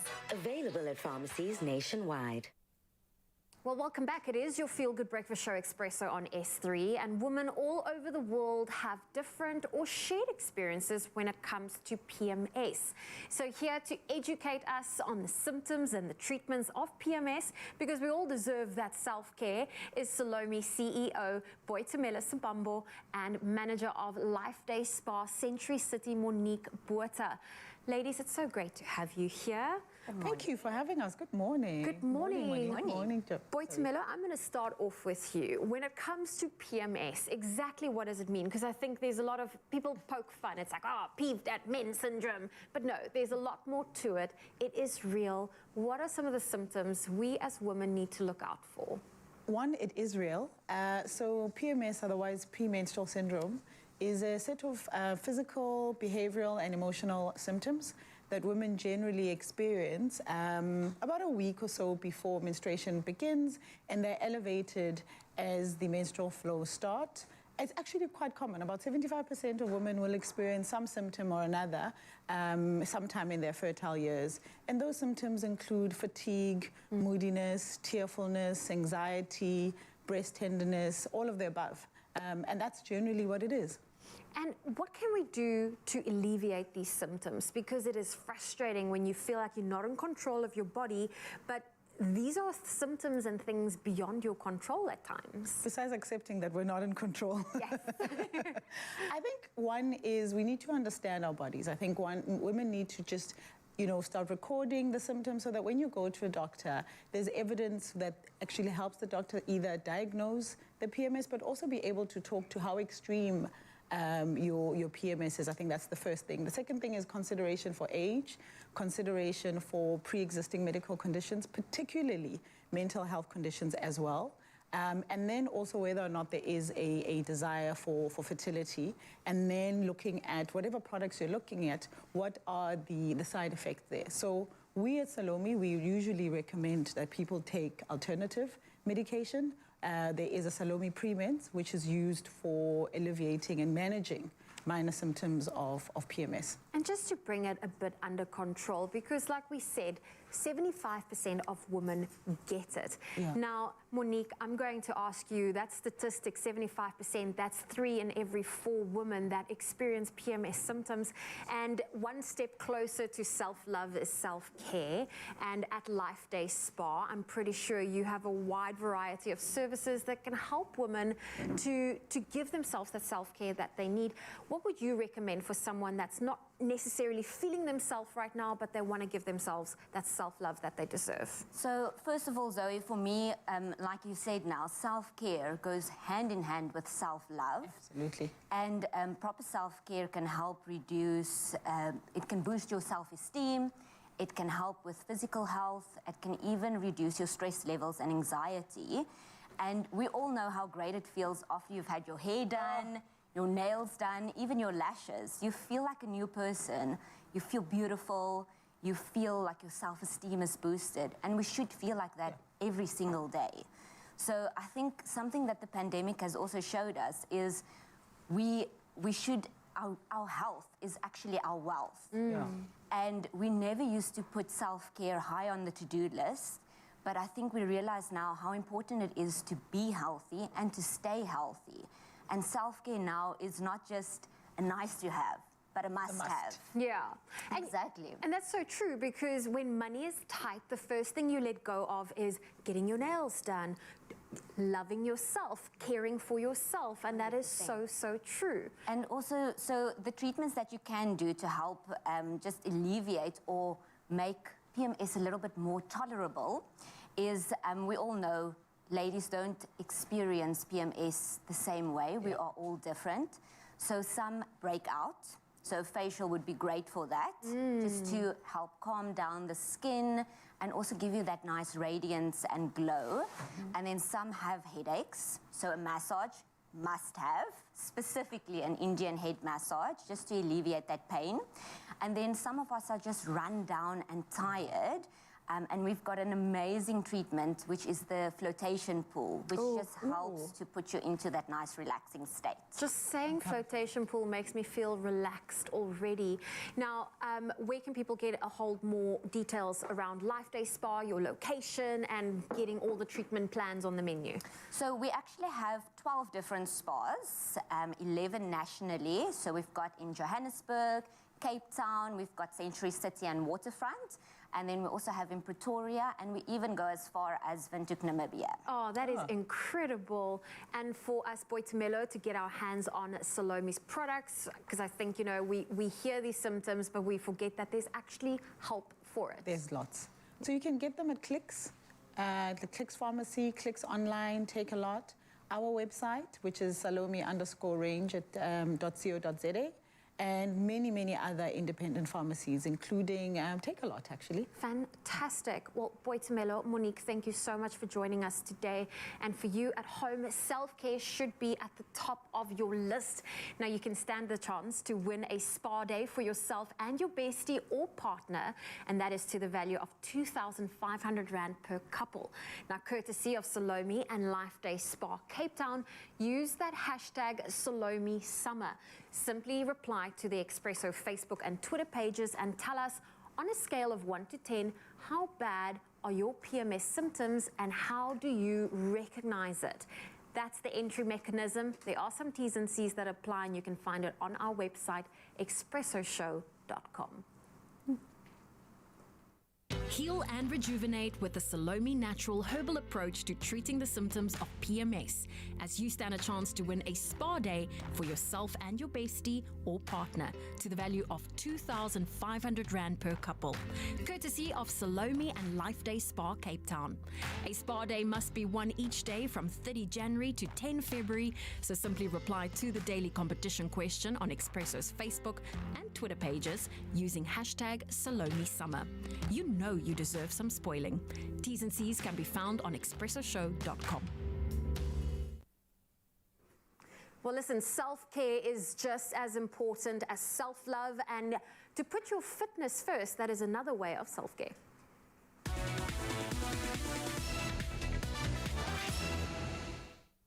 Oh, well, listen, a New Year's resolution for many is to focus on their health, their fitness, as well as their mental health. And when it comes to health and fitness, you know that I, in fact, am with the guy that knows all about at-home workouts, that routine that you need, even if you're joining a gym. And it can be very daunting at first, but a bit of help from Game and Ryle, you'll be able to have a curling kettlebells and hitting the PBs in no time. For those who don't know PBs, it means personal best. Yeah. And I'm learning about cleans and all of that. Okay. So it's you know that there's different terminology that gets thrown around, and we take it for granted. Not everyone knows it. It is, and it can be very overwhelming. And I know for a lot of people right now, this time of the year, everyone's starting that fitness journey, but they're overwhelmed with all these terms and these crazy exercises. But it can be so simple, especially if you obviously head over to Game. So I'm here to just kind of introduce you to some essentials that I think can really help you along your journey. And you can do it at home. So a lot of people that are intimidated by training in front of people and maybe embarrassing themselves, you don't have to worry about that. You can do everything in the comfort of your home. And starting off with these great gym mats as an example. I know. They're awesome, and they come in such cool colors. I've gone with pink because I want to shine today. Of course, who said pink is just a girl color? And Game has so many different kinds, and it's suited specifically to your needs, not to mention one in almost every single color available. Now, you can grab one of these bad boys for only 128 Rand. That is an absolute steal. Yeah. Now, Ryle, something else that I love is a skipping rope. Yes, a skipping rope is so convenient because you can slip it into your bag, almost in your pocket as well. And along with the gym mat, which I mentioned is so essential. I mean, for anybody training at home, you want a great surface to train on. On top of that, that kind of sets the foundation for your training journey for all your bodyweight exercises. And another great bodyweight exercise is obviously skipping.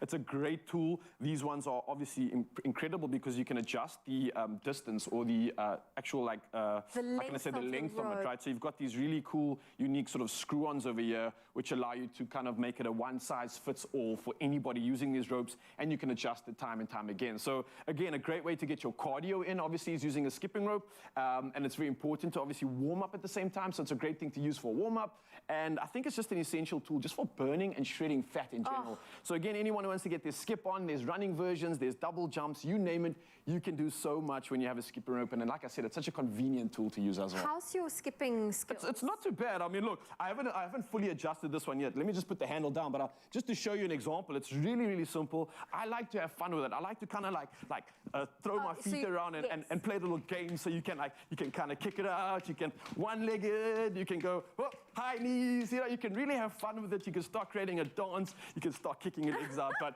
there's and it lots of really levels gets your to it. heart rate up like that. Yeah. And of course, you can enjoy these Trojan brands from Game. And this one, the skipping rope, is available for just 49 Rand. Can you believe it? I love the fact that it is adjustable. So you really, for people that are tall and struggle to find skipping ropes to match their body, this is a great way to set it to your preferred length. Now, the next thing we're going to be focusing on is weight training. And weight training, for many, can seem quite daunting, and perhaps just you feel like it's for the gym junkies. But it's not the case. With Game, they offer a wide selection of different kinds and sizes suitable for anyone in any stage of their fitness journey. Now, Raul, talk me through these ankle weights that you're putting up right now. So literally, while you were chatting, Zoe, I actually simply just slipped them straight onto my ankles, as you can see right now. Let's show the TV crew over there. And these are great for so many different accessory movements, right? Obviously, we've got our essentials, which is the gym mat. So I'm seated in a great position right now. So just to have it on your ankles doesn't mean that you only need to necessarily run with it, but it's probably better to reduce the impact and create exercise out of it. So something as simple as a leg raise is now effectively amped up, and you can see me shaking just because I've increased that weight on my ankles. It's really great for, doing bodyweight exercises, but at the same time, I can reverse it. I can start doing some glute work and some kickbacks, and that really increases the resistance and the work that I'm doing to kind of accentuate everything that's going on right now. So ankle weights, again, you can even put them on your wrists and your arms and create some movements with it. It's really versatile. So these are the ankle weights. There are kettlebells, there are dumbbells, and it really is a good investment. If you want to get yourself some ankle weights, you will get a set for only 119 Rand, and the clips for just 39 Rand, and that is the Trojan brand. Now let's move on to the body ball. The body ball, right. So the body ball, I was just getting them pumped up by my esteemed colleague over there. So bring in the balls. I call these yoga balls. Are they body balls? Yeah, so they're body balls, and these things, again, are so versatile. I use them so often just for like basic warm-ups. You can sit in it, you can do your core work, but again, you can also use it to assist yourself in movements that you really struggle with. So let's take something like a pike push-up, or something like a basic push-up, for example. If I can't do a push-up, you can use the ball to assist you. Essentially, rolling forward increases the resistance. The more I bring the ball to my feet, the harder the push-up becomes, and it's a great way to effectively grade your exercises, but at the same time, there's also so many things that you can do with this. Google this, and you'll see a plethora of exercises that you can add to your arsenal. Oh, well, listen, the body ball, going for a big bargain at Game for 119 Rand each. Now, let's talk about the Trojan Geo, the wheel, because that is intimidating. I feel like you need serious core strength. Yeah, this is like a game and a challenge all in one, and it's so fun to use. It really nails the core. You can start off by using your knees, trying to maintain a neutral spine, and essentially you want to try to get as far out as you can. If this is as far as you can go, that's cool. If you can go lower, that's great. And then bring it all the way back. You can turn into your angles, and you can really have fun with this. For me, it's really cool to create a challenge and even go from your feet. So if you want to, you can go all the way from your feet, all the way back down, see if you can pull it back up. Let's go. So just to remind you, Raul makes anything look easy. That is so difficult. The abs are burning. Don't try that one alone. There we go. Raul showing us how to use your own Trojan Geo exercise wheel. And if you want to get one, it's available at Game for just 97 Rand. Raul, this is amazing. I love that you've used all of these different things to show us how you can build up your own gym at home, and focusing on fitness and taking charge of your health. It is so important for everyone. And remember, even the fittest of athletes were also once beginners. So start your fitness journey today with the best quality products at the best prices. That's at Game.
It's my feel-good breakfast show. Welcome back. It is your feel-good breakfast show, Expresso on S3. And next up, we continue our very exciting journey to the world of Forex trading in partnership with OctaFX, a reliable global Forex broker and trading platform. Now, OctaFX has offered a high-end trading experience to more than, listen to this, 12 million accounts in 150 countries. Now, stay tuned with us as we make trading a little bit more clear. Welcome back as we take a financial term and hopefully empower you with an amazing tool, in fact, a whole toolkit. So we're talking about Forex trading at the moment, and it gives you the opportunity to invest by trading a wide variety of currency pairs, speculating on global events, seen some big ones lately, and of course the relative strength of minor and major economies.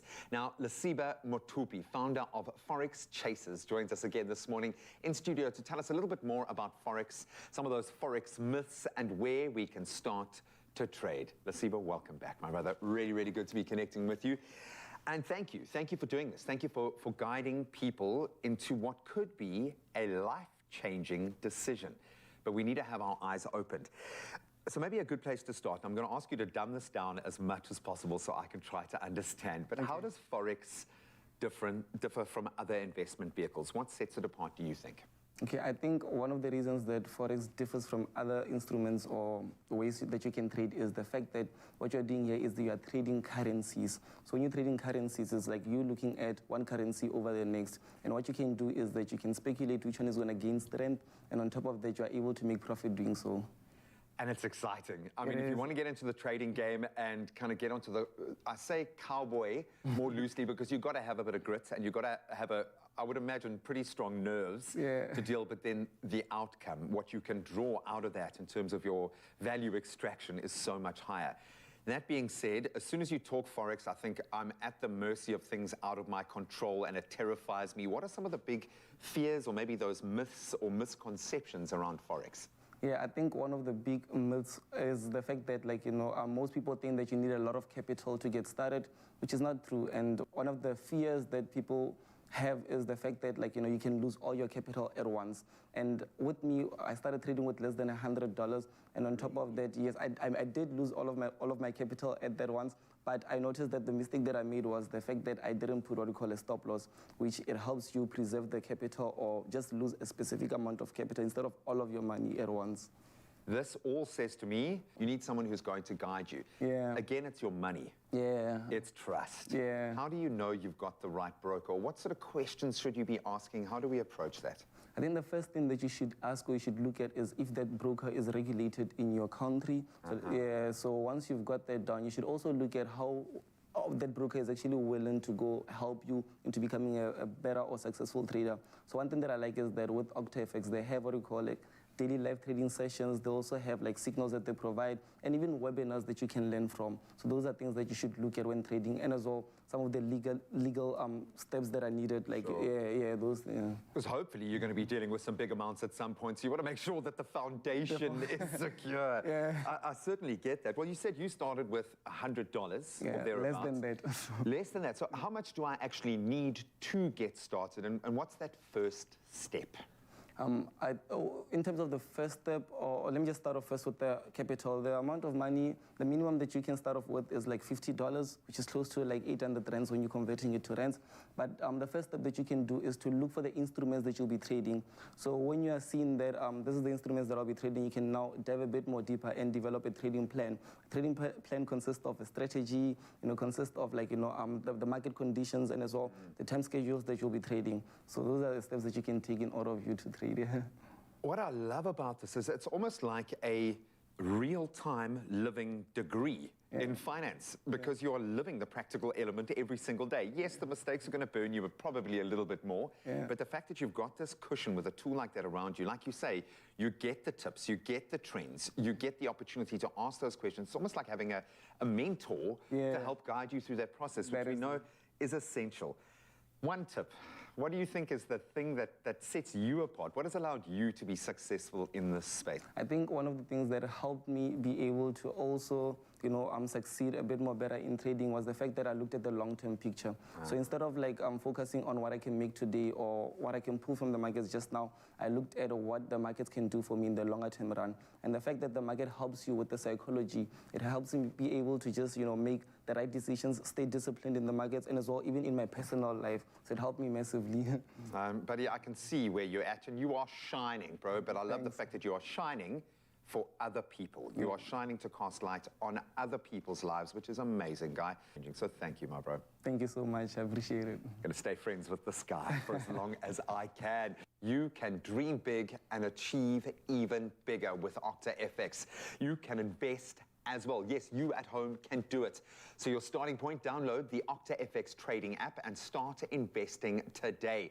OctaFX is your safe space for investing, and it provides what sounds like comprehensive analytical tools to help you along that incredible journey. I'm talking about daily technical analysis, economic forecasts, to completely understand the latest currency trends so you are empowered to make your choices, live trading sessions and webinars that get interactive, providing Forex news to stay up to date. And that OctaFX app allows you to deposit funds, monitor trades, and of course manage your trading account in one safe place. And you can download the app right now on Google Play or Apple Store, and I suggest you do it and start that financial journey right now. Hey, what's that? This is OctaFX, a new accessible platform to trade Forex on global markets. Cool. What's a Forex? It's short for foreign exchange, trading currencies. Buy low, sell high. Score points, right? Exactly. What's leverage? It's like you got cool friends. They vouch for you, and you can trade it big. Precisely. So basically, it's an app where you learn and trade, and it's safe, and it looks good. That about sums it up here. OctaFX, trading made clear. Well, listen, it's time for us to spend some time in the kitchen, and a tasty, low-carb, gluten-free dish is perfect for a summer night dinner, and even better when it takes only a few minutes to prepare. Now, brace yourself, because our Clover Authenticos Savory Roulade is packed full of flavor with none of the fuss. And here to help us through with this recipe, we have Gabby San Giorgio to show us how easy this recipe really can be. Oh, it's so simple, and it looks so cute as well. We're like midweek canapé. It's very cute. And people will see this and think, oh my word, they spend hours making it. And I think this is now where we're going to show you the trick. No, it's so easy. Like, I mean, the biggest thing with this, with your grated zucchini, after you've grated it, you must take it and squeeze out the liquid. So take a tea towel or like some paper towel, otherwise it will get a little bit soggy. That's the biggest thing. Don't just grate it and go. So get rid of the moisture. Get rid of the moisture. So we have now done that. We've got some eggs, we've got our Clover Authenticos yogurt, we've got salt, pepper, and some garlic. So I've got some chili. Obviously, I just completely throw in that chili, but I do like spicy food, so that is just me. And you're using the powder garlic, the spiced garlic. Yes, the spiced garlic. Powder, but it's also packed with flavor. And then you're adding some of our Clover Authenticos. And what is amazing is Clover Authenticos is the only authentic Greek-style yogurt in South Africa, and it is available in various flavors. It adds a creamy, tangy taste to the roulade, and it blends well with any additional flavors. And then Gabby, talk to us about the filling for this. So the filling, you can go crazy. You can have fun. What we've decided to do today is go with some smoked salmon, or you could do salmon or trout, and we've got a beautiful pesto. And then, Zoe, could I ask you to please cut those chives for me? Of or course. Chop them, shall I say. Because that's going to come into our mix here today. So again, it is our Clover Authenticos yogurt, our eggs, zucchini that we've obviously patted dry from any extra moisture, salt, pepper, garlic powder, and our chives. And yeah, with the filling, I mean, if you are plant-based and you don't want to do the salmon, you could do some mushrooms, you could do some steamed butternut. Honestly, you could really have a lot of fun with this. And all we're going to do, is once that is done, we're going to add our chives. You literally pour this into a greased baking tray. A greased baking tray. Let it set, and then do you pop this into the oven? Then you pop it into the oven. Pop it in for about 15 minutes, and then you have what we have right here. So you just cut it into the desired thickness that you want. Yes. And then you can start with what I call the decorating. Yes. you start off with the filling. Yes, so absolutely. We've got some homemade pesto here. Beautiful pesto, some salmon. I mean, you could also, You could do avo with this. You could do, I mean, there's countless ideas now. Add a little bit of our salmon, as well as some cheese. Yes, we're going to a little bit of cheese as well. And a bit of cheese. Oh, you can also add cheese to your mixer as well. Just so you know. If you want to give it that a bit more of that almost like frittata base, cheese could also be added to this. Okay, and then you just give it a cute little roll. Obviously very gently, you don't want it to break, but it's natural for it to get a couple of cracks. Beautiful thing is, I mean, as you're doing you this roll, beautifully. I'm trying. I feel like I learn from the best whenever there are chefs in studio. And there you go. You can obviously then cut it into... slice it into our rounds, yes. Into better edible sizes. Oh, this is how such cute a is nice that? sharp knife. Nice little... Love those. Makes the world's difference. I mean, look how beautiful that looks. Look at that. Your own little roulade. Very cute. Amazing. Gabby, thank you for showing us how to make this delicious, authentic, savory roulade. And of course, we use this in the mixture, which is fantastic. And you can use it in the roulade as well. Okay. If you want a little bit of extra, we add it actually in it as well. Oh, there you go. Well, if you want to get your hands on the savory roulade, it is available on our website. It's easy. Head on over to expressoshow.com.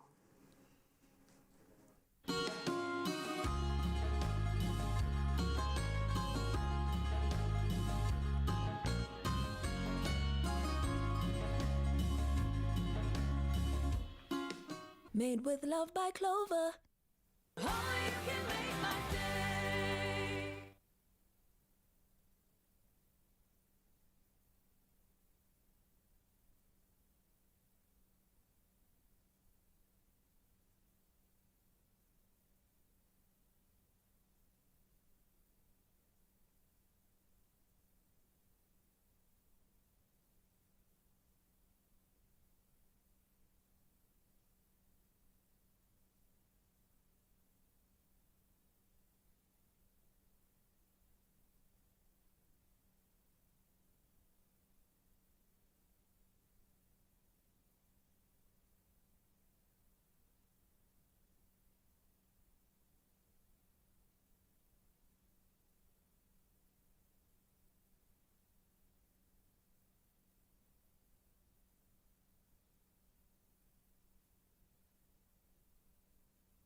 It's my feel-good breakfast show. Welcome back, you beauties. First 2 hours done and dusted. We are chomping at the bit to hear Abalu perform for us this morning. The sound checks have felt like a summer concert already. You're amazing. I cannot wait for you to get just a little taste. But first, official duties must be undertaken, so let's get through those news headlines, and then it's performance time. Thank you so much, G. Yes, it's going to be an exceptional performance, but of course, let's kick off with our official duties once again. And starting on national news headlines, the Chancellor of the University of Venda, Advocate Mojanku Gumbi, has been appointed Special Advisor on the Racism by the United Nations Secretary General Antonio Guterres. Now, Gumbi was Special Advisor to ex-President Thabo Mbeki during his tenure in office. Now, she will take up the role in Guterres' Office of Addressing Racism in the Workplace. Now, she will oversee Guterres' Anti-Racism Action Plan and will advise on addressing racism and racial discrimination. Now, a human rights lawyer, she also has 30 years of experience in private practice, public policy development, and African conflict resolution. I'll stick into our national headlines. The European Commission will support SA as the country begins urgent steps to implement its Energy Action Plan. Now, the action plan includes a fair transition from coal to renewable energy. Now, this became clear from the visit to SA by the Vice President of the European Commission, Joseph Borrell. Now, the country is currently experiencing ongoing load shedding that is hurting businesses and hindering economic recovery and job creation. Now, Borrell said the transition to renewable energy must not be at the expense of jobs. Well, from our national news headlines, we head over to international news. And Italian Prime Minister Giorgia Meloni visited Tripoli in Libya on Saturday to conclude an $8 billion gas deal aimed at boosting energy supplies to Europe, despite the insecurity and political chaos in the North African country. Now, Meloni met Libya's Prime Minister Abdul Hamid al-Dabaibu in Tripoli to sign the energy deal. Now, Italy's to invest $8 billion in gas development, solar power, and carbon capture. Meanwhile, European countries have increasingly sought to replace Russian gas with energy supplies from North Africa because of the war in the Ukraine. Well, next up in our headlines of international news, the Taliban Ministry of Higher Education has ordered private universities in Afghanistan not to allow female students to sit university entrance exams next month, underscoring its policy to restrict women from tertiary education. Now, a letter from the ministry was addressed to institutions in Afghanistan's northern provinces, including Kabul, where exams are due to take place from the end of February. Now, the letter said those institutions that did not observe the rules would face legal action. Now, the restrictions on women's education have drawn condemnation internationally. Well, news of a little bit more inspiring note, the Kanyisa School for the Blind in GQ Mbeya continues to flourish academically. Now, the school recorded a 100% matric pass rate despite the challenges that learners face. Now, this is thanks largely to top-of-the-range resources that the school has been receiving from European non-government organizations such as Visio International and several filmmakers. Now, 20-year-old Onenkosi Ndongeni gained 4 distinctions and wishes to study clinical psychology. Now, Ndongeni believes the investment program at the school contributed immensely to her success. Now, a quote coming through saying, "There's nothing stopping me now. My aims to study clinical psychology are there, and I'm glad to be part of the program, particularly on Braille," unquote. Now, the teachers at the school have praised the parents for their supportive role, and the school principal, Bongiwe Daniel, said, and quoted, "We couldn't have done this without the NGOs in Europe. Now, we are very lucky as a school, and our learners are well behaved. We instill discipline, which has been one of our key pillars," unquote. Well, definitely inspiring stuff, and I'll leave you with the rest of the headlines. Here's the latest when it comes to traffic, and Zoe has the latest.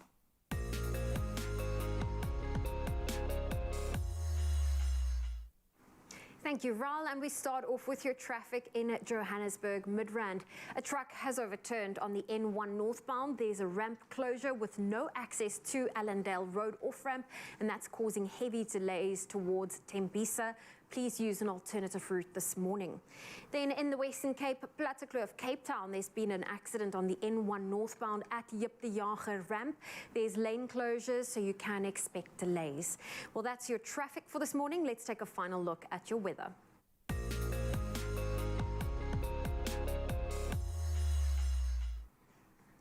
And a slow-moving cyclone in the southwest Indian Ocean has brought torrential rain to the island of Madagascar and caused the death of at least 25 people. The erratic movement of Chiniso, as it has been named, caused the storm to spend days over Madagascar, all while dropping torrential rainfall together with gusty winds. Madagascar's National Bureau of Risk and Disaster Management reported that some 80,000 people were displaced due to flooding, and about 50 residents were considered missing or dead. Authorities warned that heavy rainfall and landslides have hampered the response to communities that are cut off from aid groups. Earlier, the KwaZulu-Natal Sharks Board removed shark safety gear along the north coast, prompting the closure of 3 beaches as weather authorities closely monitor Chiniso. Well, this morning for our final weather update, we had one sent in by Michelle, and what I'm talking about are these spectacular sunrise views. Just look at those bright color clouds filling up the sky, and this photo was snapped in KZN. Rumba Govender shared this pink sky with the city lights beaming in Phoenix. Sarah Thexton showcased this stunning photo of the orange-colored sky above her quiet neighborhood, and this is in Michigan in the US.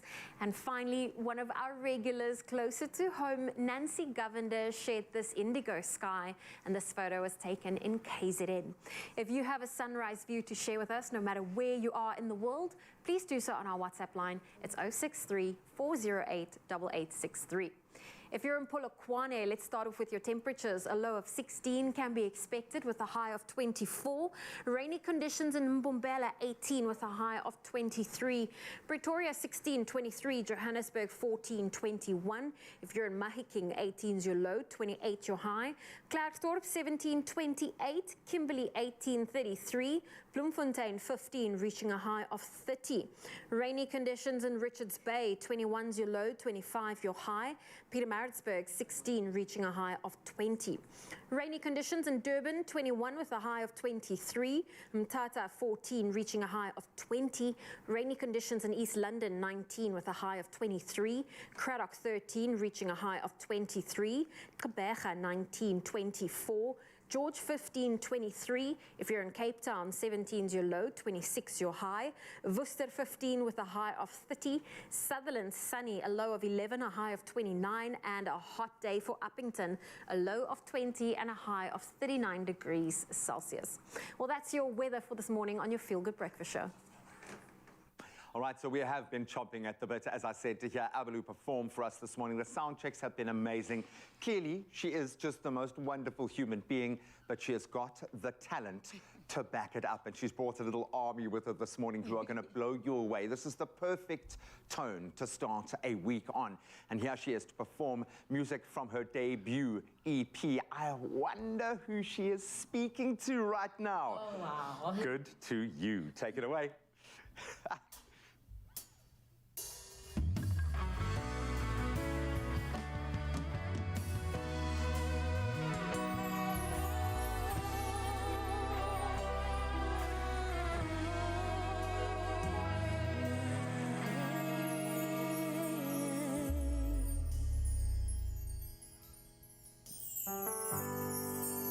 Time flies when you're with me. You, me, we, roots of the same tree. A love that's in rare reach. You are what I can't breathe in. You fulfill me. You're a true dream. No need to think about it. I don't wanna waste no time, babe. Just come stay in my arms and I'll promise I'll hold you tight. No need to think about it. I don't wanna waste no time, babe. Just come stay in my arms and I'll promise I'll hold you tight.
such a champ right now. Such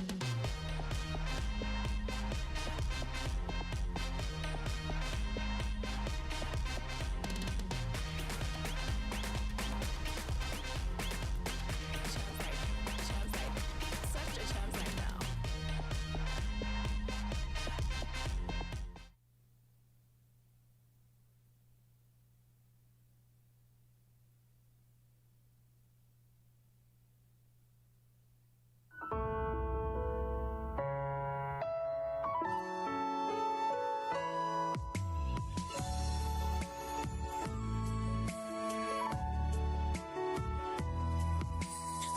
寻常，拂面微凉，提灯缓缓吟唱。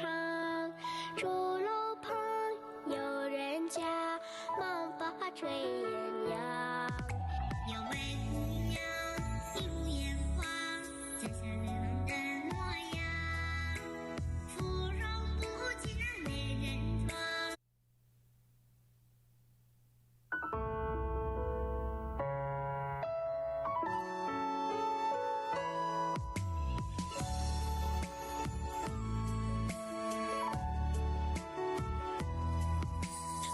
寻常，拂面微凉，提灯缓缓吟唱。竹楼旁有人家，忙把炊烟扬。有位姑娘，一如烟花，家乡玲珑的模样，芙蓉不及那美人妆。水间风来烛彩香，春梨花开那枝头上。翩翩飘梨香，古兰青柳花儿手芬芳，如花针一样，这烛火凋零映在了我心房。如春风荡漾，写尽人人欢照水，那小桥黑了水，都比不上莲花落时的美。夕阳又漫过了山岳初升，山远古房子上，也是一年好春光。细品一口佳酿，然后一位姑娘脸庞万人一笑。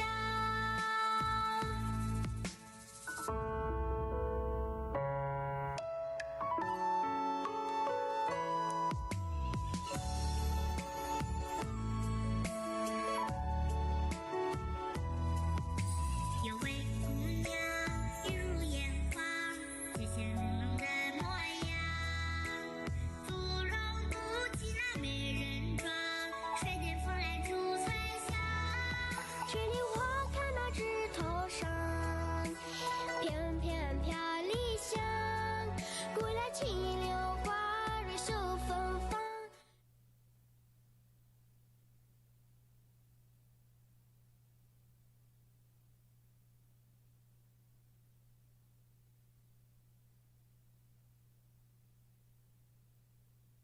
It's my feel-good breakfast show. Yes, Mzansi, welcome back to Your Feel Good Breakfast Show, and hello to all of you beautiful souls. If you just joined us, you're missing out on some good stuff, but don't worry, it's carrying on right now. It's time to celebrate. We're talking about the Chinese Lunar New Year, which is a special day celebrated with great pride and joy by Chinese people across the world. Now, the Lunar New Year is also known as the Spring Festival, and this year's official celebration took place on the 21st of January 2023, which has also been deemed the Year of the Water Rabbit. Now, here to chat more about the significance of this tradition, and it's an exceptional and incredible tradition, and it's happening today right now. We are talking to Cape Town's Zhaojing Arts Group head, Mr. Gang Dong. Mr. Gang Dong, welcome. How are you doing? Thank you. It's a great pleasure to be here. I'm so fine, good. thanks. Just to make sure, am I pronouncing it correctly when I say Huajing? It's a Huaxing. H-U-A, Huaxing. Ah, okay, yes. I got it. So look, this is really cool stuff. I know a lot of people might have an idea about it, but maybe you can explain more about what exactly is the Chinese lunar calendar and this Chinese New Year all about? What are we celebrating? Look, the Chinese lunar calendar, Lunar New Year is also called, as you correctly point out, a Spring Festival or the Chinese New Year. It is a very important holiday in China. Okay. And it is celebrated by all the Chinese people across the world. And how exactly is that celebration? How does that occur? What do you do in the celebration? Is it a bit of dance? I see you've got decorations here. Yes, I do. What actually happens in the celebration? Look, in that celebration, basically, the most important thing is a family reunion. Okay. No matter where you are, and you always try to go to home to spend that day specifically with your family. Okay. And to celebrate and to show your appreciation to the old people and show your care to the youngest. I like and that. one of the most important culture or tradition is to feast family and to giving a present or the red envelope. Okay, so it's a joyous time, family celebrations. It sounds beautiful. Maybe you can elaborate on it more, because this year, as I believe and as I mentioned earlier, this is the year of the water rabbit, correct? Yes. What is the significance of this year, and also what does the animal, the rabbit, actually have in terms of its importance? What does it mean? Look, the Chinese lunar calendar we're talking about is based on the monthly cycle of the moon phase. Okay. And every 12 years, and there's like a circle, we have 12 different animals stands for the different year. Okay. And especially those 12 animals, every one stands for different quality of personalities. For instance, the year of rabbit, it stands for the peace and also longevities, with making the 2023 a year of good health. Good health, peace, longevity. I like that. I think everybody is here for that. Well, maybe I can ask you from a sort of South African perspective, because this is a big celebration in China, but also we are lucky to have lots of Chinese people in our country too that get to celebrate this. What is the celebration like in South Africa? Are there any sort of, let's call it, South African Chinese traditions that have sort of started from this? Look, I believe after years, the South African Chinese people have already integrate ourselves into the local societies. Obviously, we keep our traditions to celebrate the Chinese New Year. Yeah. And I know there's a big celebration in Gauteng province. Okay. Every year, there's a big celebration in Nanhua Temple. And obviously, I think 2 days ago, there's a big celebration in Chinatown in Johannesburg. And like yesterday, we have the Western Province Chinese Association, which is one of the oldest associations in Cape Town. They invite over 400 people, especially the elderly people, gathering together at the Chinese Community Hall in observatories. So then we meet all the elderly people and show our respect, and we have food together. That's massive, big parties.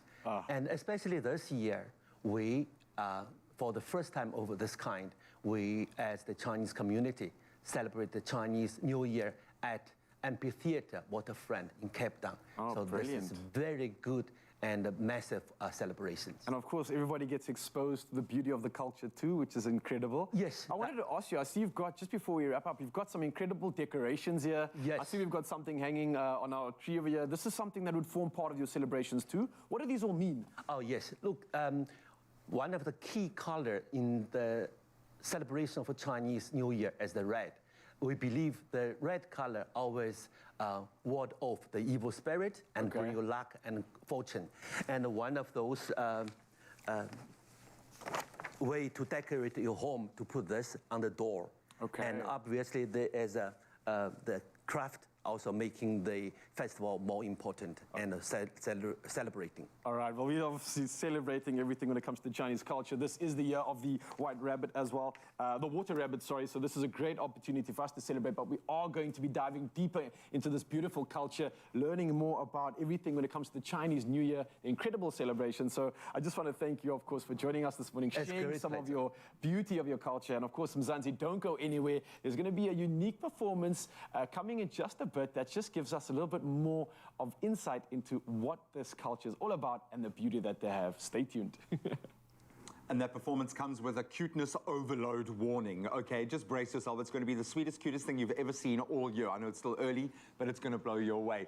Just like the news, we are going to continue to share right now. We want you to play daily and win your share of 500 million rand. in cash and rewards when you unlock your summer with Vodacom. How amazing is that? Get free airtime when you purchase summer bundles on VodaPay. Now, when you purchase a summer bundle, you get free airtime back, and that is saved into your summer wallet.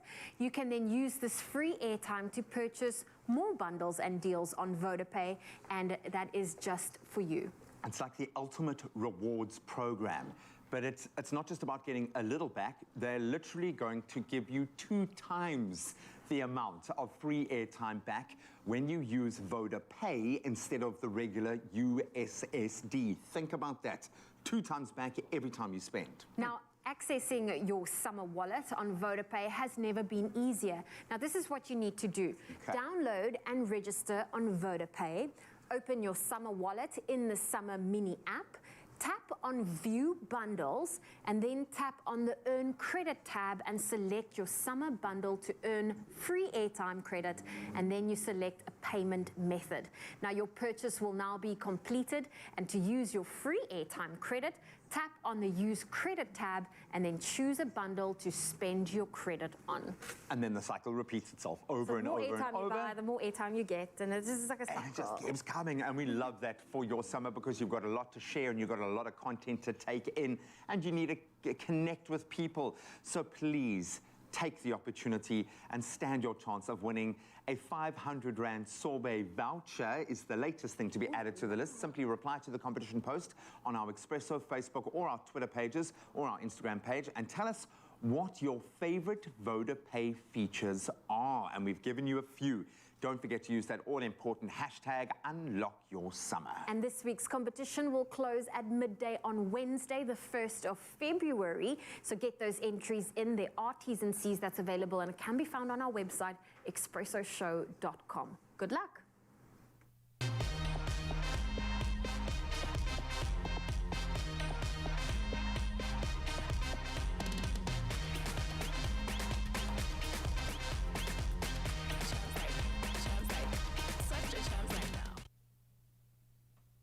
Yes, welcome back to the stage. Of course, it's time to celebrate once again. Abelo standing by. This is something special. It's a debut performance. It's coming from a latest EP, Mirror.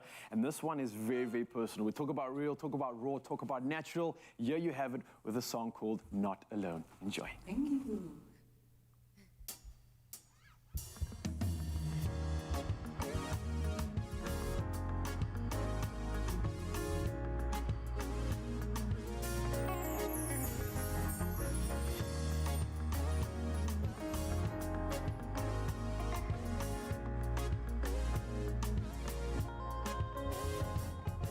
Grips on your waist, from way back when.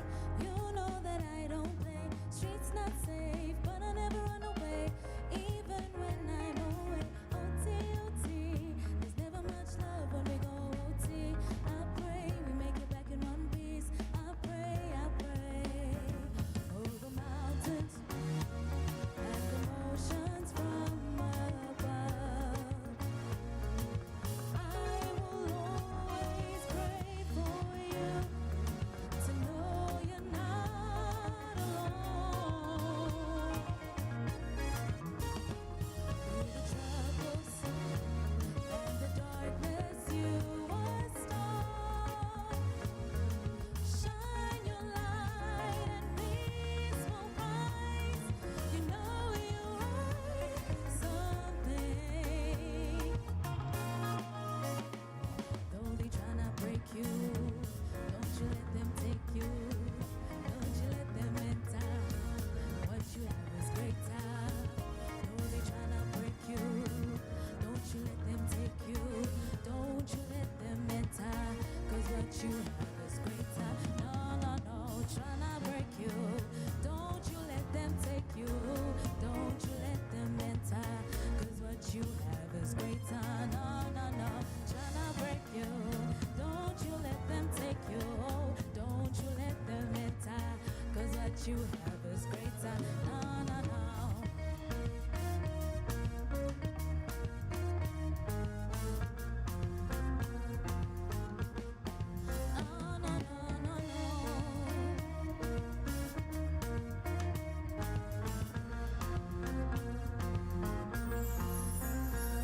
Over mountains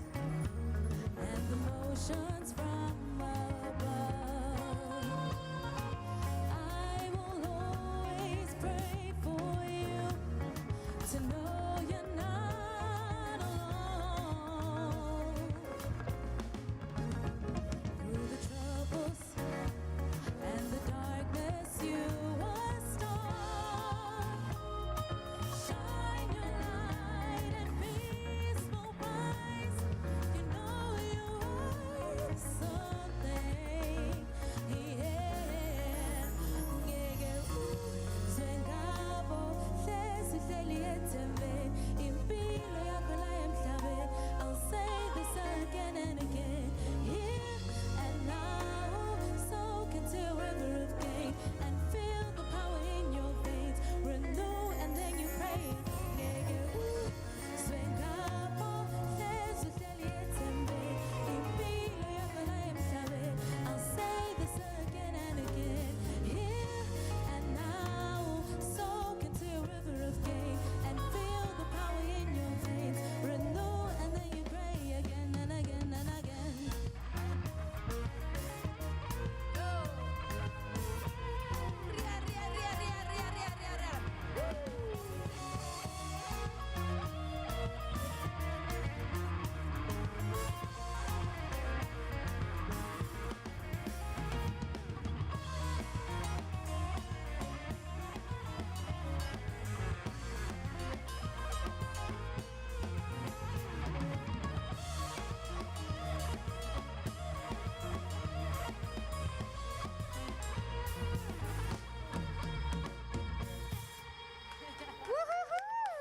Only you can make my day.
Yes, Mzansi, welcome back. Your Feel Good Breakfast Show, and we're going to make it feel oh so good. It's time to give you a spectacular cultural experience by Cape Town's Wajing Arts Group, and they have prepared a traditional piece in celebration of the recent commencement of the Chinese New Year for 2023, which we were so excitingly talking about. Well, I got Mr. Dong here. I wanted to chat to you firstly. What exactly is this dance all about? What does it mean?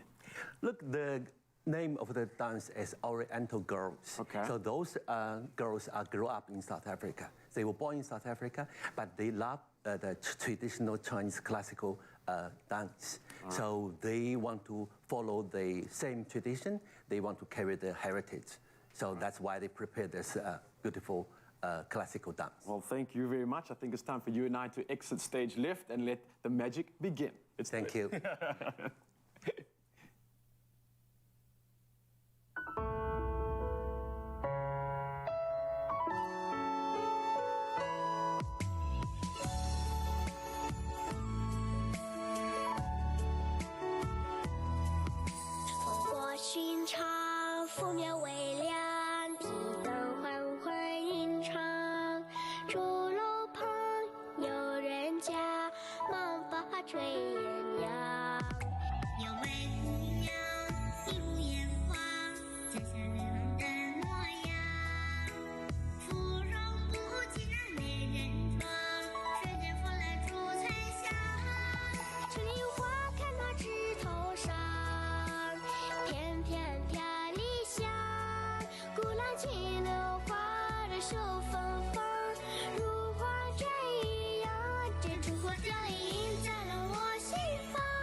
Talk about a perfectly crafted dance. We think that deserves another round of applause. Keep it going. In fact, you beauties.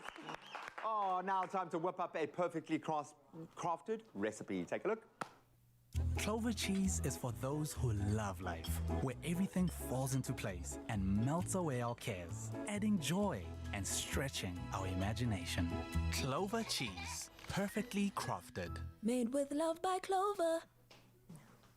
Now, I'm speaking specifically to that student who has zero budget left this month. With quite a few ramen hacks online, our Clover Elite Easy Cheesy Cheats Ramen is one worth repeating. In fact, write this one down. With only a few ingredients and a few minutes, like 10 minutes before load shedding, you can have a scrumptious Monday night dinner sorted in a flash. It doesn't get better than that. So after that performance, we needed the most diminutive chef we could find. So we found our Gabs. Oh, so funny. We love this. I could see your eyes light up from your student days. This is a meal, it's a budget buster, and we love it, and it's quite bougie as well. It is. You can really, like, have fun with it. As ramen go, okay, this is pretty cool. Now, I love this. I love these flavor profiles, and there are a few hacks actually involved in this overall hack. Yes. So let's start with the noodles themselves. We're using our instant noodles, which are a massive craze at the moment because they're awesome and cheap. I believe so. I believe on social media these days this is a thing. Do you know how old you sounded there when you said, I believe so, I believe on social media. Which I'm on all the time also, so I shouldn't actually make that comment. Anyways. No, that's what unites us, my friend. So we promised that this is so easy to make, so let's deliver. Where do we start? So, broth. We're heating our broth. Also, great that you said also just before load shedding, at least you can actually whip something up quickly and deliciously. So, we've got our broth, which is now come to the boil. And I'm going to add our, our noodles, quick cooking noodles. And in this case, I see we've added the flavor to the water so that cooks. So it's done. Yeah, because for a ramen, I know, like I'm of that school of thought when you're doing just your instant noodles, I'll do them without the flavoring and then put the flavoring in after I've taken it. But that's just to maximize the flavor. I remember my nephew used to do that, and I was like, why don't you cook it with it? He was like, is that what you do? And I was like, yes, but I think you want like kind of the salty bit on top. Yeah, no, I have a problem with way too much salt in my diet. So I just love that, like, the flavor profile. But this is great because you want a bit of the ramen-y broth afterwards to be able to drink up and kind of combine those flavors. To make it seem, as you said, bougie. So can you, in the meantime, we've got some fresh spring onion and we've got some chili, which we're going to top on afterwards to really add to the flavor profile. And I love bird's eye chili. Like, I like a chili. Unfortunately, I'm one of those...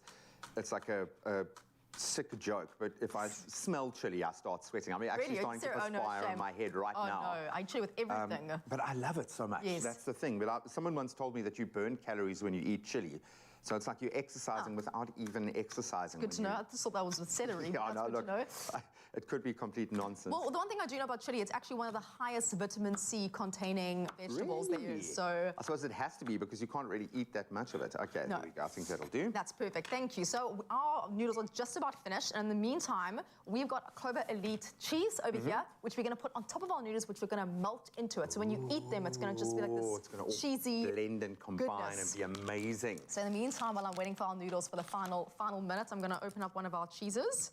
Okay, so I always tear it wrong, okay? So do I. Then I'm always left with a little strip of cheese that I can eat, and it's delicious. I know we love our Clover Elite cheese because it is perfectly crafted due to the 5-step crafting process to bring you cheese that is superior in quality, taste, and texture. It ticks all those boxes. It does. And you can use any of the Clover Elite cheese flavors for this recipe. The more cheesy, the better. I think we are going for our full cream cheddar, which we absolutely love. I'm a cheddar kind of guy. Are you a cheddar kind of guy? Yeah. Are you either cheddar, Gouda, Parmesan? I'm going to do one as well and see if I can catch up to you.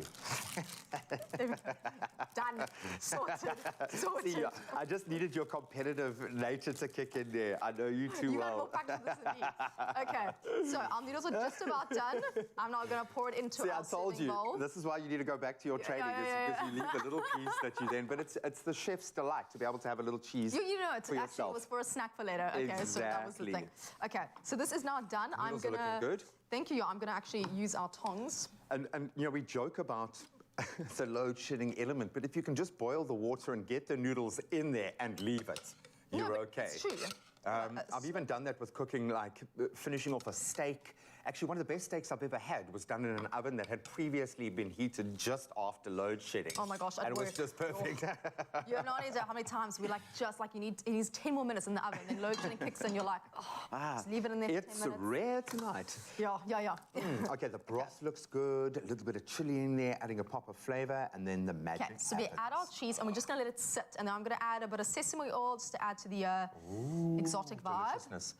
And obviously, finally, our spring onion and chili for I'm top. going to just add a little bit of this. Oh, and the cheese and the spring onion is going to be amazing. The little pops of chili.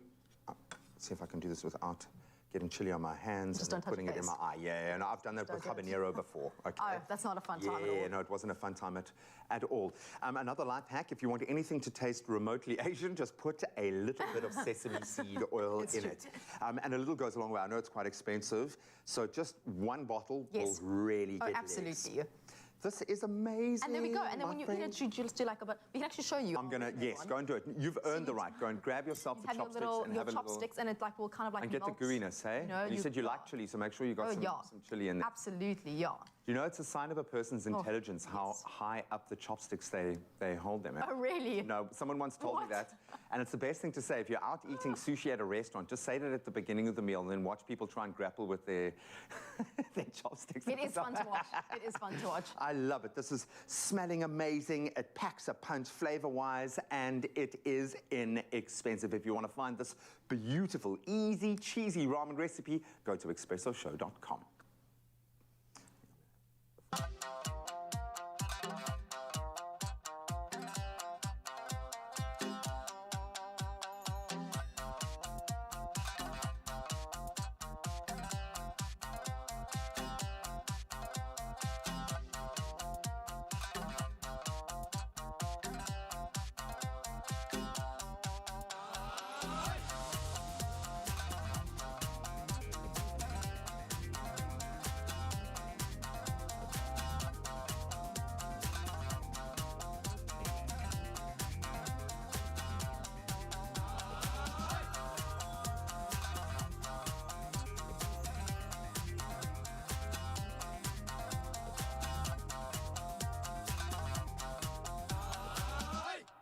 Made with love by Clover.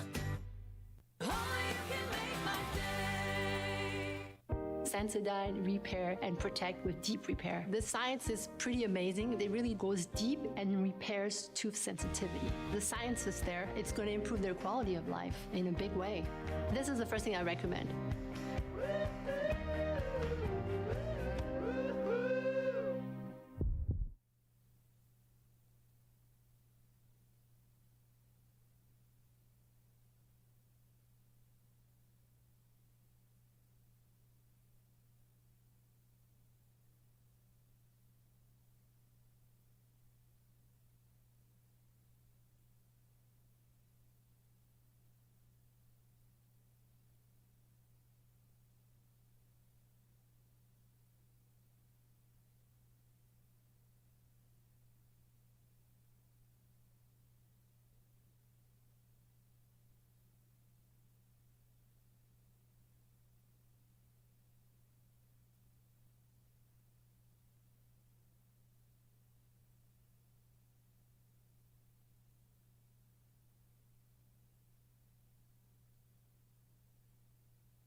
It's my feel-good breakfast show. It is your Feel Good Breakfast show indeed. Welcome back. And the question is, What's the difference? And this is brought to you by Woolworths. It is a series that will take you on an adventure to superb locations where sustainable farming practices are used to farm for the future. In our very first installment, we visit Graaffruit to learn more about stone fruit and Woolworths' exclusive Flavor Burst range.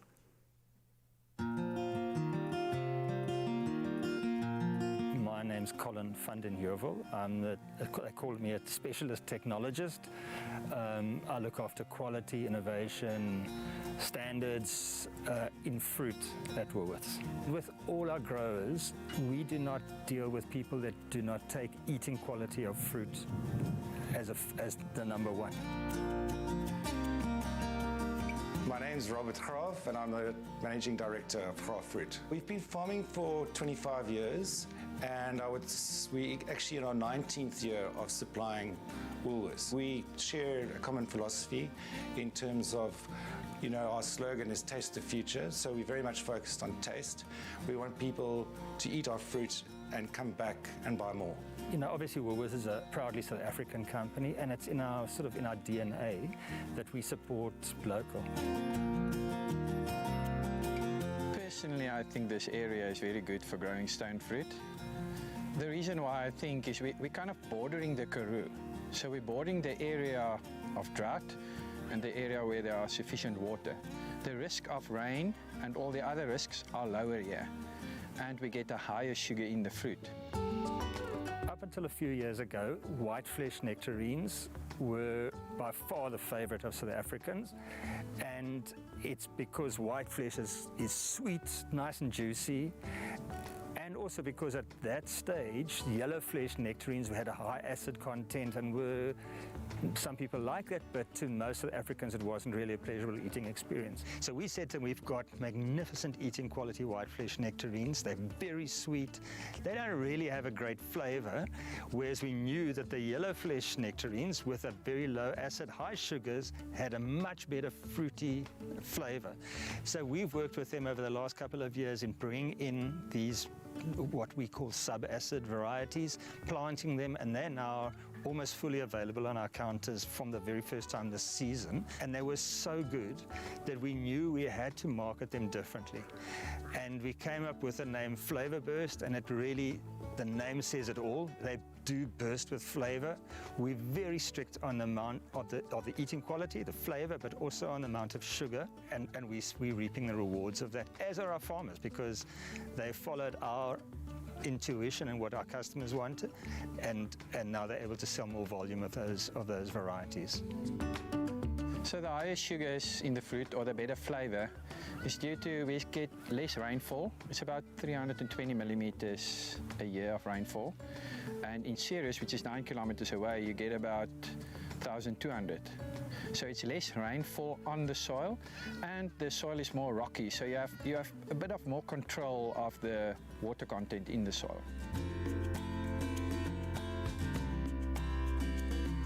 In Graaffruit, we try to stay in the market with good quality fruits. So we have trial blocks on all the 3 farms. There we manage cultivars we want to plant on that specific the farm. We look at the sugar, we look at the color, we look at how big the fruit is, and then we decide if we're going to plant it or not. What I like about Graaffruit, we have 3 farms in a low-till area, in a mid-till area, and in a high-till area. We can deliver fruits right through the year because we have the early market, we can deliver there, and then we come in the first week late December at Leshoff, and then the Redfontein start late January. Farming for the Future started many years ago, and it started where we just looked at 1 or 2 aspects of farming as such, and then in the pack house, and subsequently has grown tremendously where we're looking at a number of aspects of activities that happen on a farm. So if you buy fruit or vegetables or salad items at Woolworths and it's got the little Farming for the Future logo on it, you can be almost guaranteed that the farm where that product is produced has looked after all the aspects that we monitor in Farming for the Future, with a view that in generations to come, we will still be farming on that property, that will move down the generations, and that we'll be leaving it in as good or even better condition than what it was originally found in. Yes, I think farming for the future is a great concept which we've bought into wholeheartedly. It also aligns with our values, and our team on the farm and the pack house have really bought into the whole concept, and it means a lot to us that we have achieved gold status because it gives us recognition as well, which we really appreciate. It starts with water, which is a scarce resource, a very scarce resource in South Africa.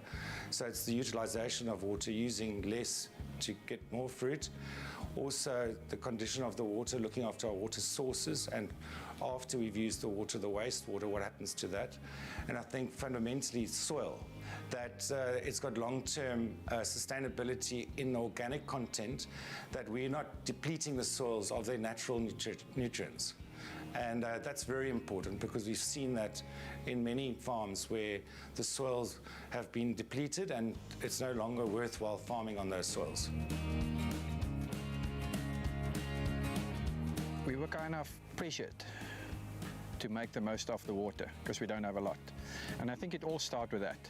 If you have a scarcity of something, you kind of control it better. So the first thing is to measure it. Measure how many water we get in and how much we use through water meters and flow rates. So how to use it sustainably, you can't do it by yourself. So I think the water stewardship program that Woolworths and the WWF launched, I think it was in 2001, it was a while ago, that actually teach us how to measure the water. So we don't measure the water in millimeters or liters as normally. We measure it in the amount of liters per fruit we are producing. So that is our gauge. So it's more about the efficiency of the orchards than using the water. So now in our planning, we're planning orchards that use water more efficiently. Better rootstocks, better variety. So the more fruit you get from a hectare, the better your water consumption is. So through measurement and through planning, I think planning is very underestimated.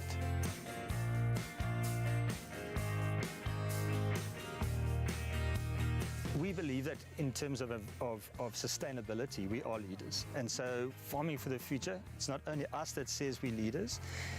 International universities have looked at our model and are supporting us with the Farming for the Future initiative.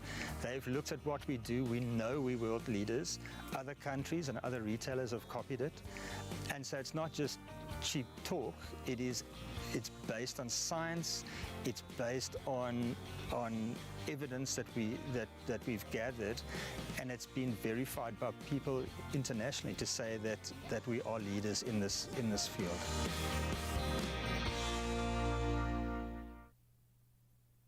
Absolutely incredible, and Woolworths is focused on innovation and farming with tomorrow in mind, making sure that you get quality and flavor.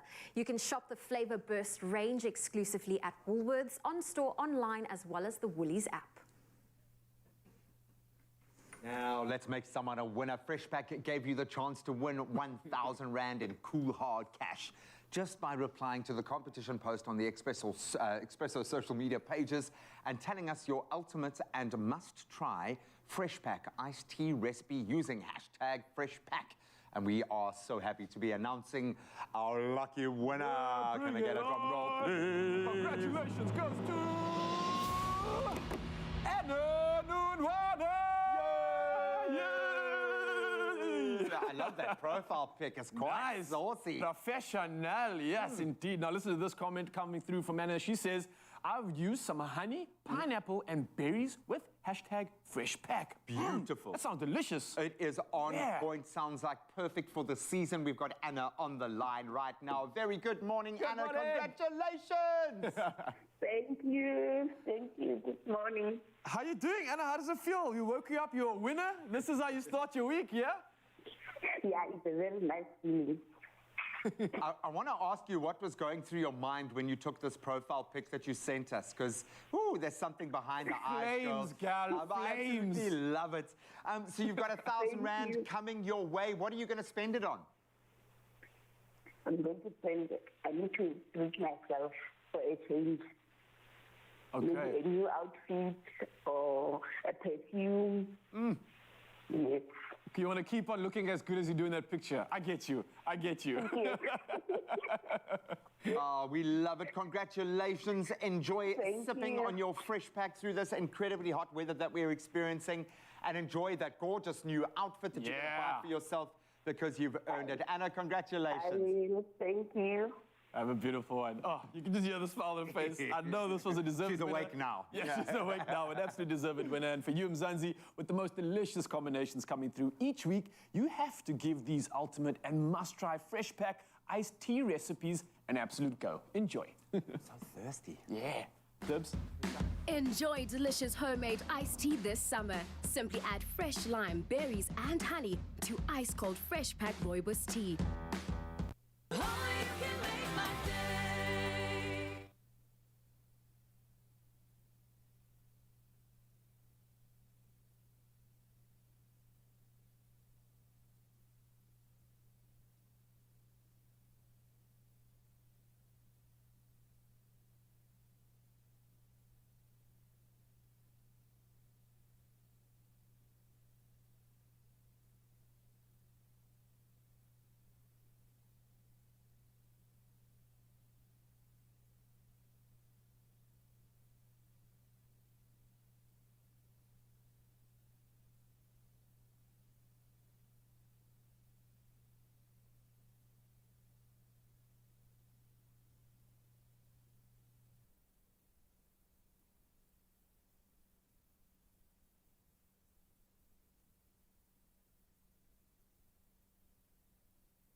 It's my feel-good breakfast show.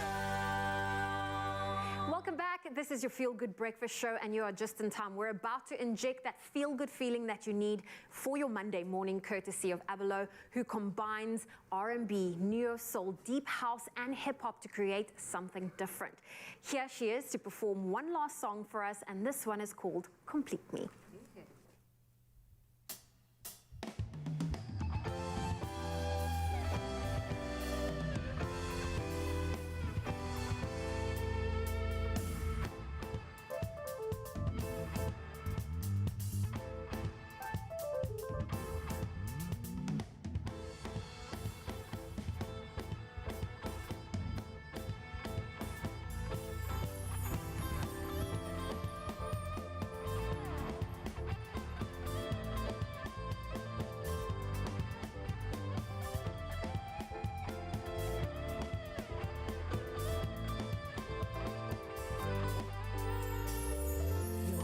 Is all I need. You are my ecstasy. No one can come between. Now that you're here with me, your love is all I need. You are my ecstasy.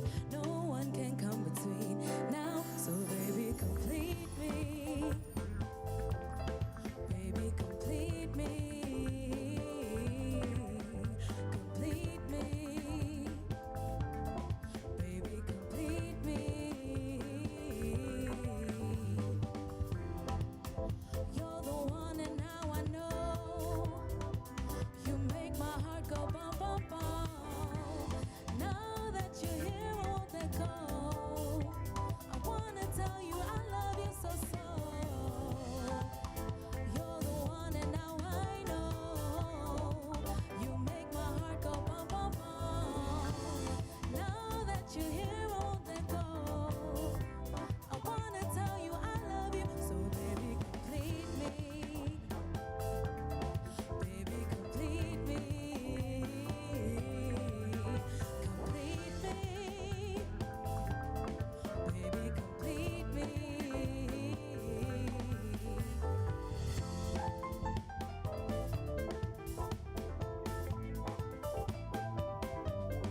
Try those new cookbook recipes out this year, or stick with the timeless classics. Either way, they'll always taste their best when made with love by Clover. Another feel-good production.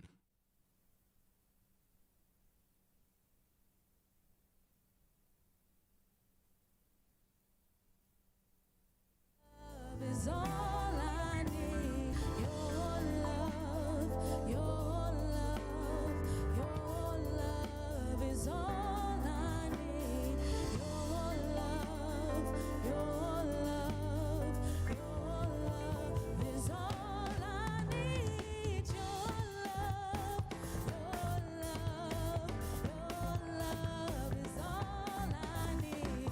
Your love, your love.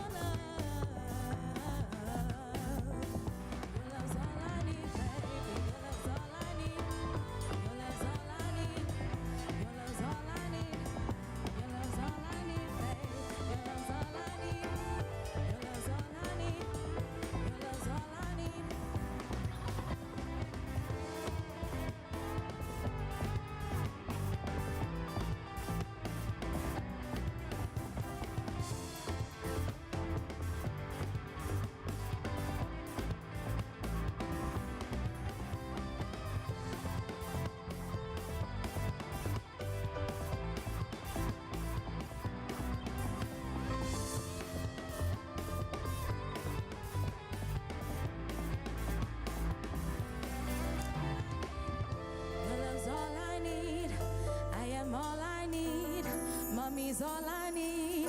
God is all I need. Your love's all I need.